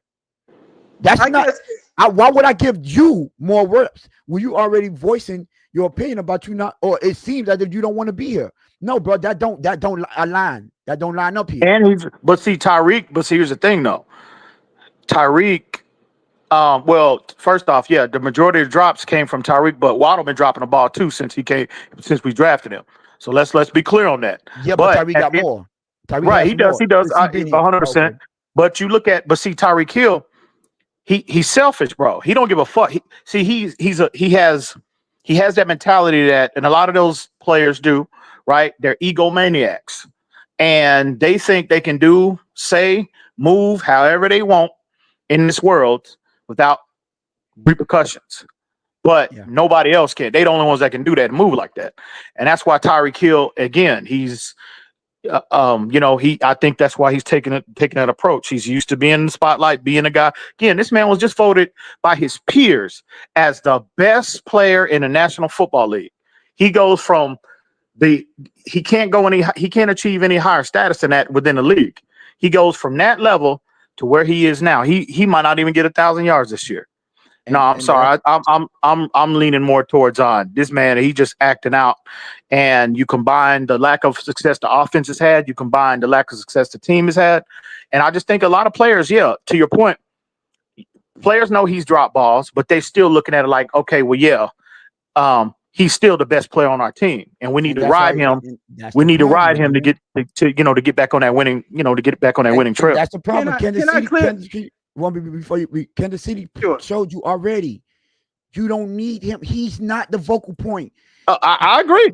Get rid of him. He was who dropped the ball to cause the game sealing interception for that Cincinnati in the AFC Championship game. It was Tyreek. You know what I'm saying? So they showing you what he's doing is not conducive to the winning franchise. We showed you what you need. It's more hmm of a team. People holding it. His biggest. Oh, I ain't never been a side piece. What if that don't show you the mindset? You left a dynasty 100%. because of your 100%. personal. And this is what I'm saying. We need players like Patrick Mahomes, Travis Kelce, because we'll do it without him. But see, you know what though, That's Tone? not. Here's the thing, and I agree with you in terms of the locker room. But they locker room couldn't even control Tyreek, which is That's why why they he not which is why they got rid of him. They couldn't even control him. Now let that out sink the in. building. That's what I'm saying. That's Let what I'm that sink in. The defending were they're just coming off a Super Bowl win, right? And they can't a culture But he ain't that doing on they've this madness though. established. They're a dynasty now. They couldn't even control him. And then he did So on this madness. And listen, the minute that those horns start to rear they look come up out, oh yeah, we not paying you. Somebody else could deal with it. Get him Yeah, up out of yeah, here. yeah. But real quick, see, they let him go. That is a Mm, fact. He doesn't. yeah. He's no longer in And he was Kansas begging City. to stay there. We all know that. No. But they offered him a contract. So yeah, he was acting a fool, and he was. yeah, but see, that's No, the whole well, point, Lou. I'm glad you brought that up. what I'm saying is right. No, we're saying we're making it again. It's going to Kansas City. Just let them go. They were tired of the antics. And stuff. No. Kansas City knew that there was going to be a team like Miami that had salary cap that could make a move. They knew someone was going to outbid them. When I think of a team letting someone go, it's hey, we're gonna either lowball you or we're just not even gonna give you a contract. You could just go. That's not the case, bro. They were gonna give Tyreek. Now they weren't going But Tyreek 175 said they million. lowballed him though, Lou. Yeah. Well, Remember No, yeah. he brought his again, agent on live And TV to say, yeah, man, he said, and man, I wouldn't even want the highest there paid. was report. and I think that was intentional. That was more PR because But there was reports that Kansas City was only a couple million away from what no, it no, no, was. no. Well, Nah, They that's weren't not what nowhere his agent near said. no, they Before weren't the nowhere help didn't near what say that. Miami and the Jets were offering. they weren't near 175 million. Yeah, no, they weren't near that. But were they 125, 130 million? I don't think so. Remember, he said, I didn't even want to be. Nah. He said, Right. what the name he brought up? He was like, I'm ready to be in some else. Go look at the dude contract. If you go back and look at that. I don't know, bro. But listen, You know what?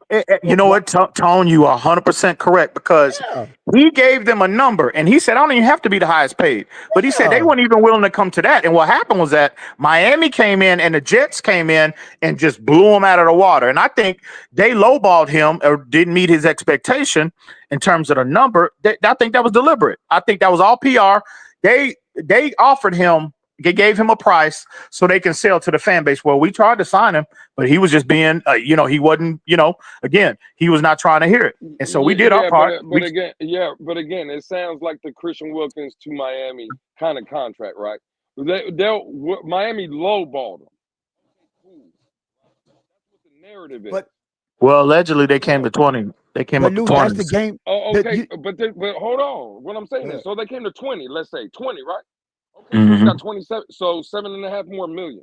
That's not like astronomical where it's, hey, well, one team is giving me 30 million, the next team is giving me 8. It is when you got an ego, Lou. Again, well, okay, cool. Well, then if we're arguing that, then that's fine. What I'm saying is we making it seem like Kansas City lowballed them to where Miami offered them 30 and Kansas City offered them 11. No, that's not what we're saying. What we saying is, okay, let me break it down specifically clear. But okay, but let me break it down. I'm just saying that's what it sounded like. Okay, well, let me break it down. When it comes to them, because they got him, like he said, all of this stuff, right? First of all, that's a PR move. They do that because they know he's not going to offer that. His agent is not going to allow him to do that because the market is the market. Let's get that out the way first. So it looks away because you could say 7 million is not a lot, but 7 million to the players and the PR and the Players Association. Oh yeah, that's a whole lot. We're not doing that because we got other players that got to hold a standard too. So you can't do that. And then again. The reason that they would even if it was listen, why you think Tua said the market is the market? Now, even I get it, but the market was the market when Aaron Rodgers was signing for 40 million and Drew Brees was taking 42 million, but Tom Brady was making 25. The market wasn't the market for them, and the Players Association didn't have no problem with that. No, at the end of the day, they weren't fighting back on that. No, but hold those are on. facts, That's though. because Tom that player wasn't at. You remember that they have to represent the player. So I'm if saying Tyreek is up there trying to get players union, though. hold on, listen, Lewis, you missing the point. If Tyreek is trying to get a certain number and they not willing to reach that, player, you ain't gonna. No, you're not dropping that because that's setting the standard. Not every other. Again, you said player association ain't gonna let that happen. And why I'm asking, why did they let it happen? Because again, in that era, because Drew Tom Brees Brady was wasn't asking for that type of money, and it wasn't that big of a deal. You did a but 15. Other quarterbacks was Lewis, asking for that you money. did So a $15 million less money. But you did a $15 million drop, and I guarantee you that's not what Tom Brady accepted. Not no $15 million difference. Tom Brady was making consistently in New England. He was making between 25 and 28 million when Drew Brees and Aaron Rodgers and them were signing for 42 million a year. Do you remember what they were making a year, Lewis? The salary cap wasn't even that high for them to make for. Okay, Lewis. Tony, Lewis, do you remember what Aaron we could Rodgers? go, but I'm sitting here. We could go back and look at the contracts. But let's not go to the contracts because you're getting sidestepped from the initial point. The point is the reason that Kansas City was willing to stand on them principles and the value. Say, yo, coach, he get out there because the players that they had in there. That's all I'm saying. He can say whatever he wants. What we got here, our culture here, and what we're building here, we're going to get it done with or without you. They went and got a Kadarius Toney and won a Super Bowl with. You get what I'm saying? They drafted a Rashid Wise. Like, they understood they way that they was moving, and that allowed them to move a specific way, which is why we still on the same page. It's the players that you have in those locker rooms that allow that front office to move however they want.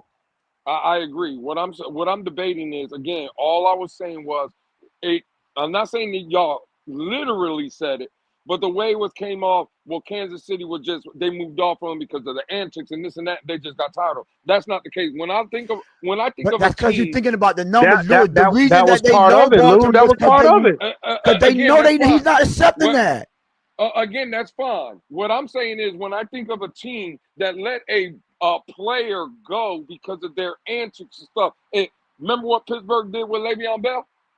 Highly productive player, big part of their offense, right? When those antics started happening, Pittsburgh said, "No, we ain't offering you shit. We ain't giving you no contract." They franchised him. Lewis, he said out. They franchised him. Again, cool. So they franchised. There was no multi-year deal. But they offered something though. Again, so they gave him 1 year. Tony, listen to what I'm saying. They gave him 1 year. He said no. They let him walk. There was no offer. They didn't bow down. Kansas City was willing to give him. No, they wanted to see. You just said to keep. I disagree with that. They did not bow down, Lewis. You just said the same thing we said about Tyreek. They did not bow down to him. So they weren't willing to give him a contract. Is that what we're saying? Kansas City the same way Pittsburgh was willing to give Le'Veon Bell a contract, but this all you getting. 1 year again. When did you ever hear Kansas City say they were franchising Tyreek Hill? They were talking about they were offering multi-year contract extension. Correct? Yes or no? It's just a yes or no. I don't know the exact extension, but yeah. Again, but multiple years, right? Can we agree on that? Yeah. Pittsburgh offered Le'Veon Bell 1 franchise tag. He said no. They let him walk without shit. Kansas City was giving a multi-year, whatever the number is, deal to Tyreek Hill. That doesn't sound like they were just letting him walk. Lewis, it's just not checkers, my brother. I could offer you a multi-year deal with a number I know you're not going to accept, especially with a guy like Drew Rosenhaus. Let's be realistic here. Don't just say that and say that. Like, we got this for you. You know doggone well. If it's lower than a low number I gave you, and you're not willing to meet me at that, you know he's not accepting that. That's playing the game how it's supposed to be played. They played him the whole time. And he said himself, I felt unwanted. He even said he went to Andy Reid and said, Coach, I want to be here. And he felt bad for the answer he got. Let him know you're not important to us like that. He went through every option that he can to try to stay there, and they basically let him know without letting him know, bro, we don't need you here. All right. And on top of that, the question is, Well, why did they feel like they didn't need Tyreek Hill? I don't necessarily think it was a football move. Now, I'm sure that had something to play with it. That factored into their decision. But I think they just got tired of him, bro. It's like they got tired of the off the field stuff. That's just the things that we're privy to. We don't even know about the laundry list of issues privately that they had to sweep under the rug. Can we get into a bigger conversation then? Because EM, you just said something, or Tony, one of y'all said Kansas City realized they didn't need him, right? One of y'all said that because I don't want to put words in someone's mouth. Is that what was said? Yeah. Okay, so Kansas City realized they didn't need him. Okay, cool. I can get down with that. So I got a question then. Why did Miami feel like they needed him? Because he sold tickets. So it's a big name. It's a weapon for Tua. So again, I'm just. Is that what we're going with? Because he sells tickets. I just want to be clear that wasn't. He sold tickets. He was a big name. Yeah, he sold tickets. He was a big name and another weapon for Tua. Yes. Mm-hmm. Okay. Where are you going at with this, Lou? Yeah, go ahead. I'm still waiting. No. Again, I'm just asking. If one organization is saying we don't need them, I just want to know why. Again, and especially if me, you, and Tony EM are having a conversation on a panel on a Friday night at 10:45 Eastern, right? If Kansas City, we know lowball Tyreek Hill, does the Miami Dolphins know that Kansas City lowball Tyreek Hill? Yes. Oh, absolutely. Hell yeah. Absolutely. So why I'm sure the agent communicated that. I'm sure he did. But go ahead. Why the hell are you going astronomical numbers to get him? Because the Jets was in play as well. And to Tony's point, they needed another big. They felt like they had enough foundation there to where if they again bring in higher end talent at a few key positions, they felt like they'll be in a better position to compete, and that was the motivation. And and that's just not a Dolphin strategy. Every team does that. The Buffalo Bills did that when they went out and got Stephon Diggs for Josh Allen, right? When they signed Stephon Diggs, traded for him. Josh Allen he wasn't the player that we're accustomed to seeing the last 2 years. Athletic still, big, physically imposing, fast, strong arm, but the numbers were terrible. He was the most inaccurate quarterback in the league prior to Stephon Diggs getting traded to Buffalo. Tua was a much. Right. So that's just not. Go ahead. At the time, Miami was supposedly still rebuilding this team, correct? Well, I don't think they were in rebuild mode at that point, because if you feel like you're rebuilding still, you don't go out and make splash moves like that. Right, and I agree with that. What I'm asking both of you guys, because again, I respect y'all's football mind. To me, when you go and make a move for a Tyreek Hill type player, right? When you're going to make that investment, that's an investment where you're 1 to 2 pieces away, right? Where you're like, man, if I could just add a piece like this is going to get me over the hump. I'm asking you two gentlemen, at the time when we pulled off the trade for Tyreek Hill, were we a Tyreek Hill piece away from? They thought from really they of course they thought, yeah. They felt that way. I'm not, again, I'm asking. I'm not talking to them. I'm talking to EM and Tony. I'm asking y'all. But we have to answer from their mindset, Lewis, because we don't make the decision. The reason they did that because they felt like we was 1 player away. Yeah. Okay, cool, and that's fine. I felt like we could win playoffs and all that when they brought them in. Yes, yeah. Division top, not necessarily the Super Bowl, but definitely compete for the division for sure. All right, cool. So Tyreek, so Tyreek was when we were sitting, right? No, remember this Tyreek shit. Maybe between back channels, maybe a couple days before, maybe people heard, whatever. I'm not debating that. What I'm saying is, when we were all sitting without hearing shit, a week before, let's say, the trade happened, we were sitting here and we were like, man, we're one. And again, I'm just asking because I know the answer for me. I wasn't a week before the trade sitting there and being like, man, we're just one receiver away, dog, from competing. But that's why we answered the way we said that, Lewis. I'm Hold on, but wait, Tony, I no, don't because you care can't what just Chris say that Reardon. because it's not just simple of what we thought. We can say what the fuck we want to think, but we're not over there, right? But think But ain't this about what we're this. doing? We talking It was about what Mike. we're It talking. was Mike. No, Lewis, because you can't just answer that question like that for them making that move. Because how we feel about what our team at is not necessary. He showed you all the time. It's not how they feel what a team was. They felt like they were one player away. And remember, that was Mike McDaniel's first year. They brought in weapons for Tua. You get what I'm saying? He got 2 running backs. That remember they brought in Chase Edmonds too. That year as well. You get what I'm saying? And Mostert. So they started to bring him in weapons to run this offense. And everyone was excited when we got Tyreek Hill. And even the media started saying, okay, I think Tyreek Hill put them in the upper echelon team because what the dynamic that he brings to that team. So yes, that's what they felt like it was. Once we got him, like me, let's say myself, when they got Tyreek, I'm like, oh yeah, it's up now. It's up. Yeah, I felt that way.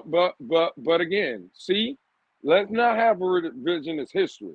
No. What after the Tyreek Hill first year, 1,700 yards, bombs away, this offense takes off running. That's when the people around the league, the national media, started realizing this team. When we first traded for Tyreek, does everybody remember what the narrative was? Oh, that shit ain't gonna work. No, well, you had a couple of people saying that Tyreek that all the national media was saying there's no way Tyreek Hill is leaving Kansas City to go play with Tua. And again, just remember, Tua was not what he was these past 2 to 3 years. That wasn't the Tua when Tyreek was coming in the building. This is not the Tua that we had. And I'm not saying it's all because of Tyreek or the weapons. I'm giving Tua credit. He put in the work. He has gotten better. But let's not mistake and be like, oh, the national media and everybody was, oh, this makes it. No, they were not. That's facts. That's facts, Lou. That's facts. They were not saying. Yeah. The media was saying that, but the Dolphins. The most important thing was that the Dolphins felt. Yeah, that's what I was saying. That's why I was saying you can't answer like that. Exactly. Like I said, that's why I agree with Tom. Remember, we was getting pissed off because we like they hating. Mm-hmm. You know what I'm saying? So that's why I was saying you can't answer from out. You got to understand what the Dolphins thought they were standpoint and what we were. That's why I said when we got them, I'm like, oh, it's up now. It's up. You get what I'm saying? So that's all I'm saying. How I looked at it and assumed what we was going. We were all excited about that season. Hell yeah, and again, I might be in a minority, but I'm still enthusiastic for the most part. I just think the biggest thing that plagued this team has been health over the last 3 years. But again, like I said, I might be in a minority, especially on this platform. You know what I'm saying? Yep. Done with them. But it is what it is. It is what it is. We'll see how it all. Can you care to clarify what you mean by on this platform? What you mean by that? Well, I'm not on the internet as much as I used to be. We all know that, but from time to time I get messages about about certain how folks move in the community sometimes. And I just listen. I don't speak yay or nay or agree or disagree. I just listen, right? Take it all in. Okay, well, cool. But I'm just saying, you know what I mean? There might be. It's just some people might feel in a community that, this might not be the most pro Tua at this point, might not be the most pro Tua platform in the community. You know what I mean? So, and there ain't no problem with that. And again, there's no problem with that because my perspective. If you're gonna be, whether you for, and I'm just using Tua, but this could apply to any player, whether you for Tua or not, no matter what side of the fence you on. Just at least have a legitimate reason from a film, from a analytic, from a statistical basis to validate as to why you feel your way about that specific player. And I can't say this for the most part. Y'all are just not up here just randomly just throwing out stuff and just talking out of both sides of your mouth. Y'all have legitimate concerns about whether or not, and I think for the most part, I think you all's perspective is that, Tua is just, it's another level that he's got to get to. Y'all just feel like maybe he just might not be the guy. And that is all fair. That is all fair. And so you'll never hear me push back. Yeah. And durability as well. And again, that's even more fair. But again, I won't push back on y'all for having that type. Now, when you out here spewing foolishness and and you out here just, taking a side based off your feelings, no, absolutely. I'm sorry. I'm gonna push back all day with it. I'm gonna push back all day, right? And then some. If you coming from that perspective, so it is what it is. Well, listen, man. All I know, we're 3 hours and 21 minutes Facts. into this show. We still got 36 people rocking with us on a Friday. I'm sure people getting ready to go to clubs and do things like that. These are going to be my final words, gentlemen. I know we'll probably maybe backstage conversation here and there. I just want to say thank it's about you to really get everybody. popping. Oh, you already know that. But I just want to say thank you to again 37 people, 3 hours and 22 minutes. Hey, y'all get them like buttons and get them boys up to subscribe to 400 too while y'all in here. Hey, before Absolutely. you, hey, real quick, goddamn it. Let me also shout out, right? Nene that came through. EM, obviously, you still here, you kicking, but always respect. And again, this is why, for real, and I'm talking to everybody in the chat that's still listening. Because I said it earlier, and I want to say it here again. The utmost respect for guys like Tony and Alex. And that's why when I was approached with this, I automatically said 1,000% I'm in. Because these are the conversations right here. This 3 hour and 23-minute episode that you just got now, no sugarcoating, no. Because again, EM came up here, first thing he said was, why is the media not bringing this up? And that's a very good question. But for everybody that's still here, this is why you need to like, share, and sub to this channel, because this is what you're going to get over here. So, Tony, co-host, friend, brother of mine, I appreciate you, homie, being open to have these kind of conversations. And I just want to tell you, from me to you, 100%. that's why I signed up for this right here. That's 100%. facts, I couldn't agree more. I couldn't agree more. And that's why, again, I'm not, I for the most, I know we troll each other or whatever, but at the end of the day, I think for the most part, everybody knows how we feel about each other personally, which I think is the most important thing, right? If Tony, Tone, Lou, Alley Boy, some other people in the community didn't move the way that they move, me personally, I wouldn't have the level of relationship with them at all, right? And we just, for the most part, we try to be as real as possible. We all share that approach to evaluation about our team. And I think that needs to be commended. I think it gets lost in the translation at time, unfortunately, in our community. You know what I mean? People are just controlled and more triggered by their feelings as opposed to really focusing in on and addressing what people's actually what their actual perspective is. So I think if people actually did that, there'll be a lot less of the back and forth and the foolishness in the spaces on YouTube, etc.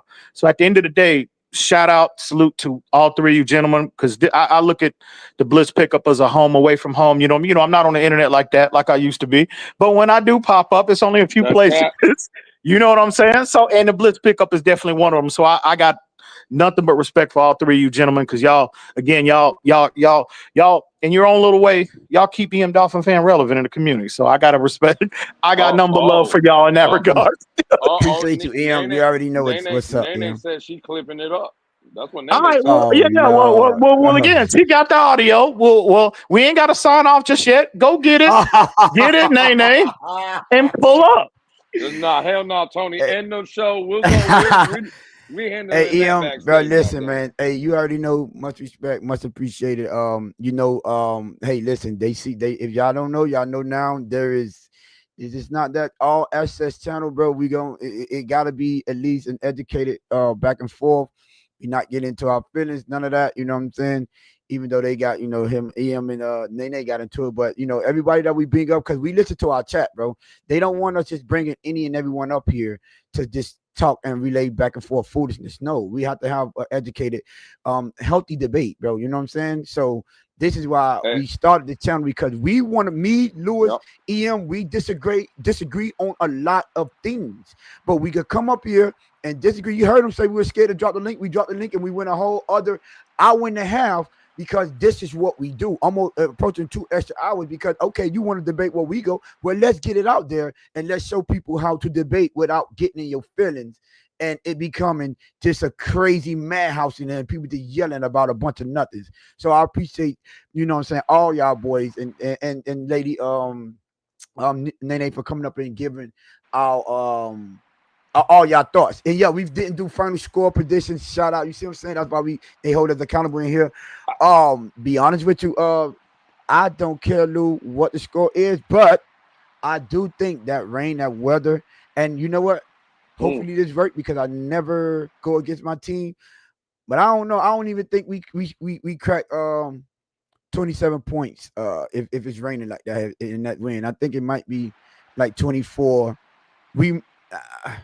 I think we might lead 20-17. That's what I might say. I was gonna go low as that Damn. as well. I'm going low as well. I'm going 17-13. If that win, 30-mile-per-hour wind, damn, yeah, that's gonna be a run. What you think? What you got? Well, real quick before EM goes, listen. God damn it, this is on me. I shout out my brother Alex, my brother Tony, right, and EM, Nene, right, everybody that's in the chat. I forgot one special person, and that's the person in the back. And I don't know if we're dropping names, right? No, we're not. But that special person, I know you back there. I know you listening. I want to thank you for all the hard work here recently, and what moving forward. I am excited for the venture and glad that you are a part, because I seen in the thing that was coming across the screen, the banner, it said thank you for appreciating us, right?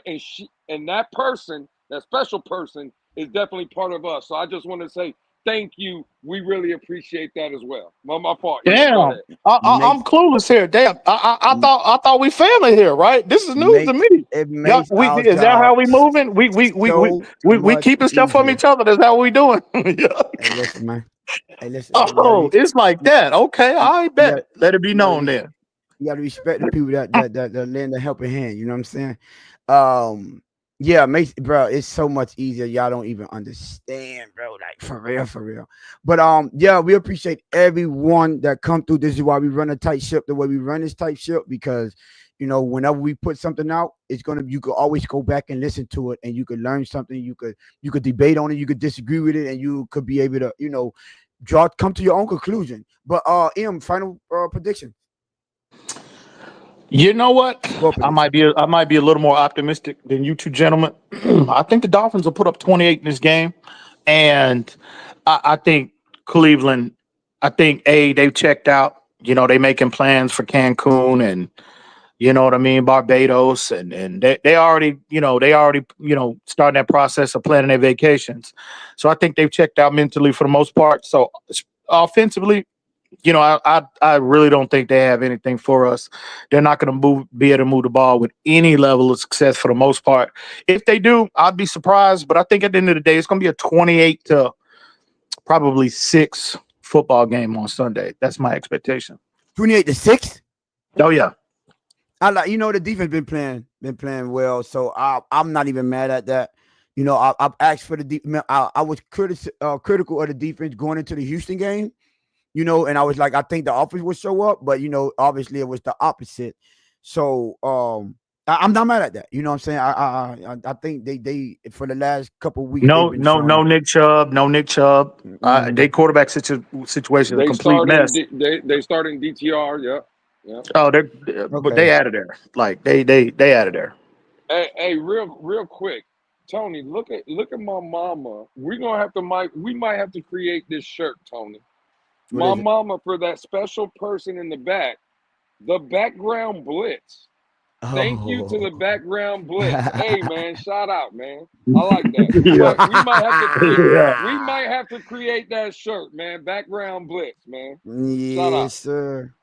Man, listen, man, for sure, man. Shout out to the people that support us, man. Like y'all don't even know. The people that been rocking with us from day one, that seen the potential in us, and that's been pushing us and that's motivated us to keep going. And shout out to the chat. Our chat. We tell them one thing we say about when you come to the blitz pickup. Our chat is different. It's different over here. You know what I'm saying? They know how we coming to rock. When y'all coming here with all that foo and that fluff, they own y'all just as much as we are. So we really appreciate y'all. You know what I'm saying? Every time we go and light these cameras up, when we see y'all in that chat rock with us, that makes us keep going. So shout out to y'all, you know what I'm saying, and continue to spread this content out. But other than that, man, we out of here. Appreciate y'all. We will see y'all Monday. Let's get it popping. And we're gonna take care of him in the background. Trust me, we got him for y'all, man. Hey, deuces, y'all. Salute. Peace.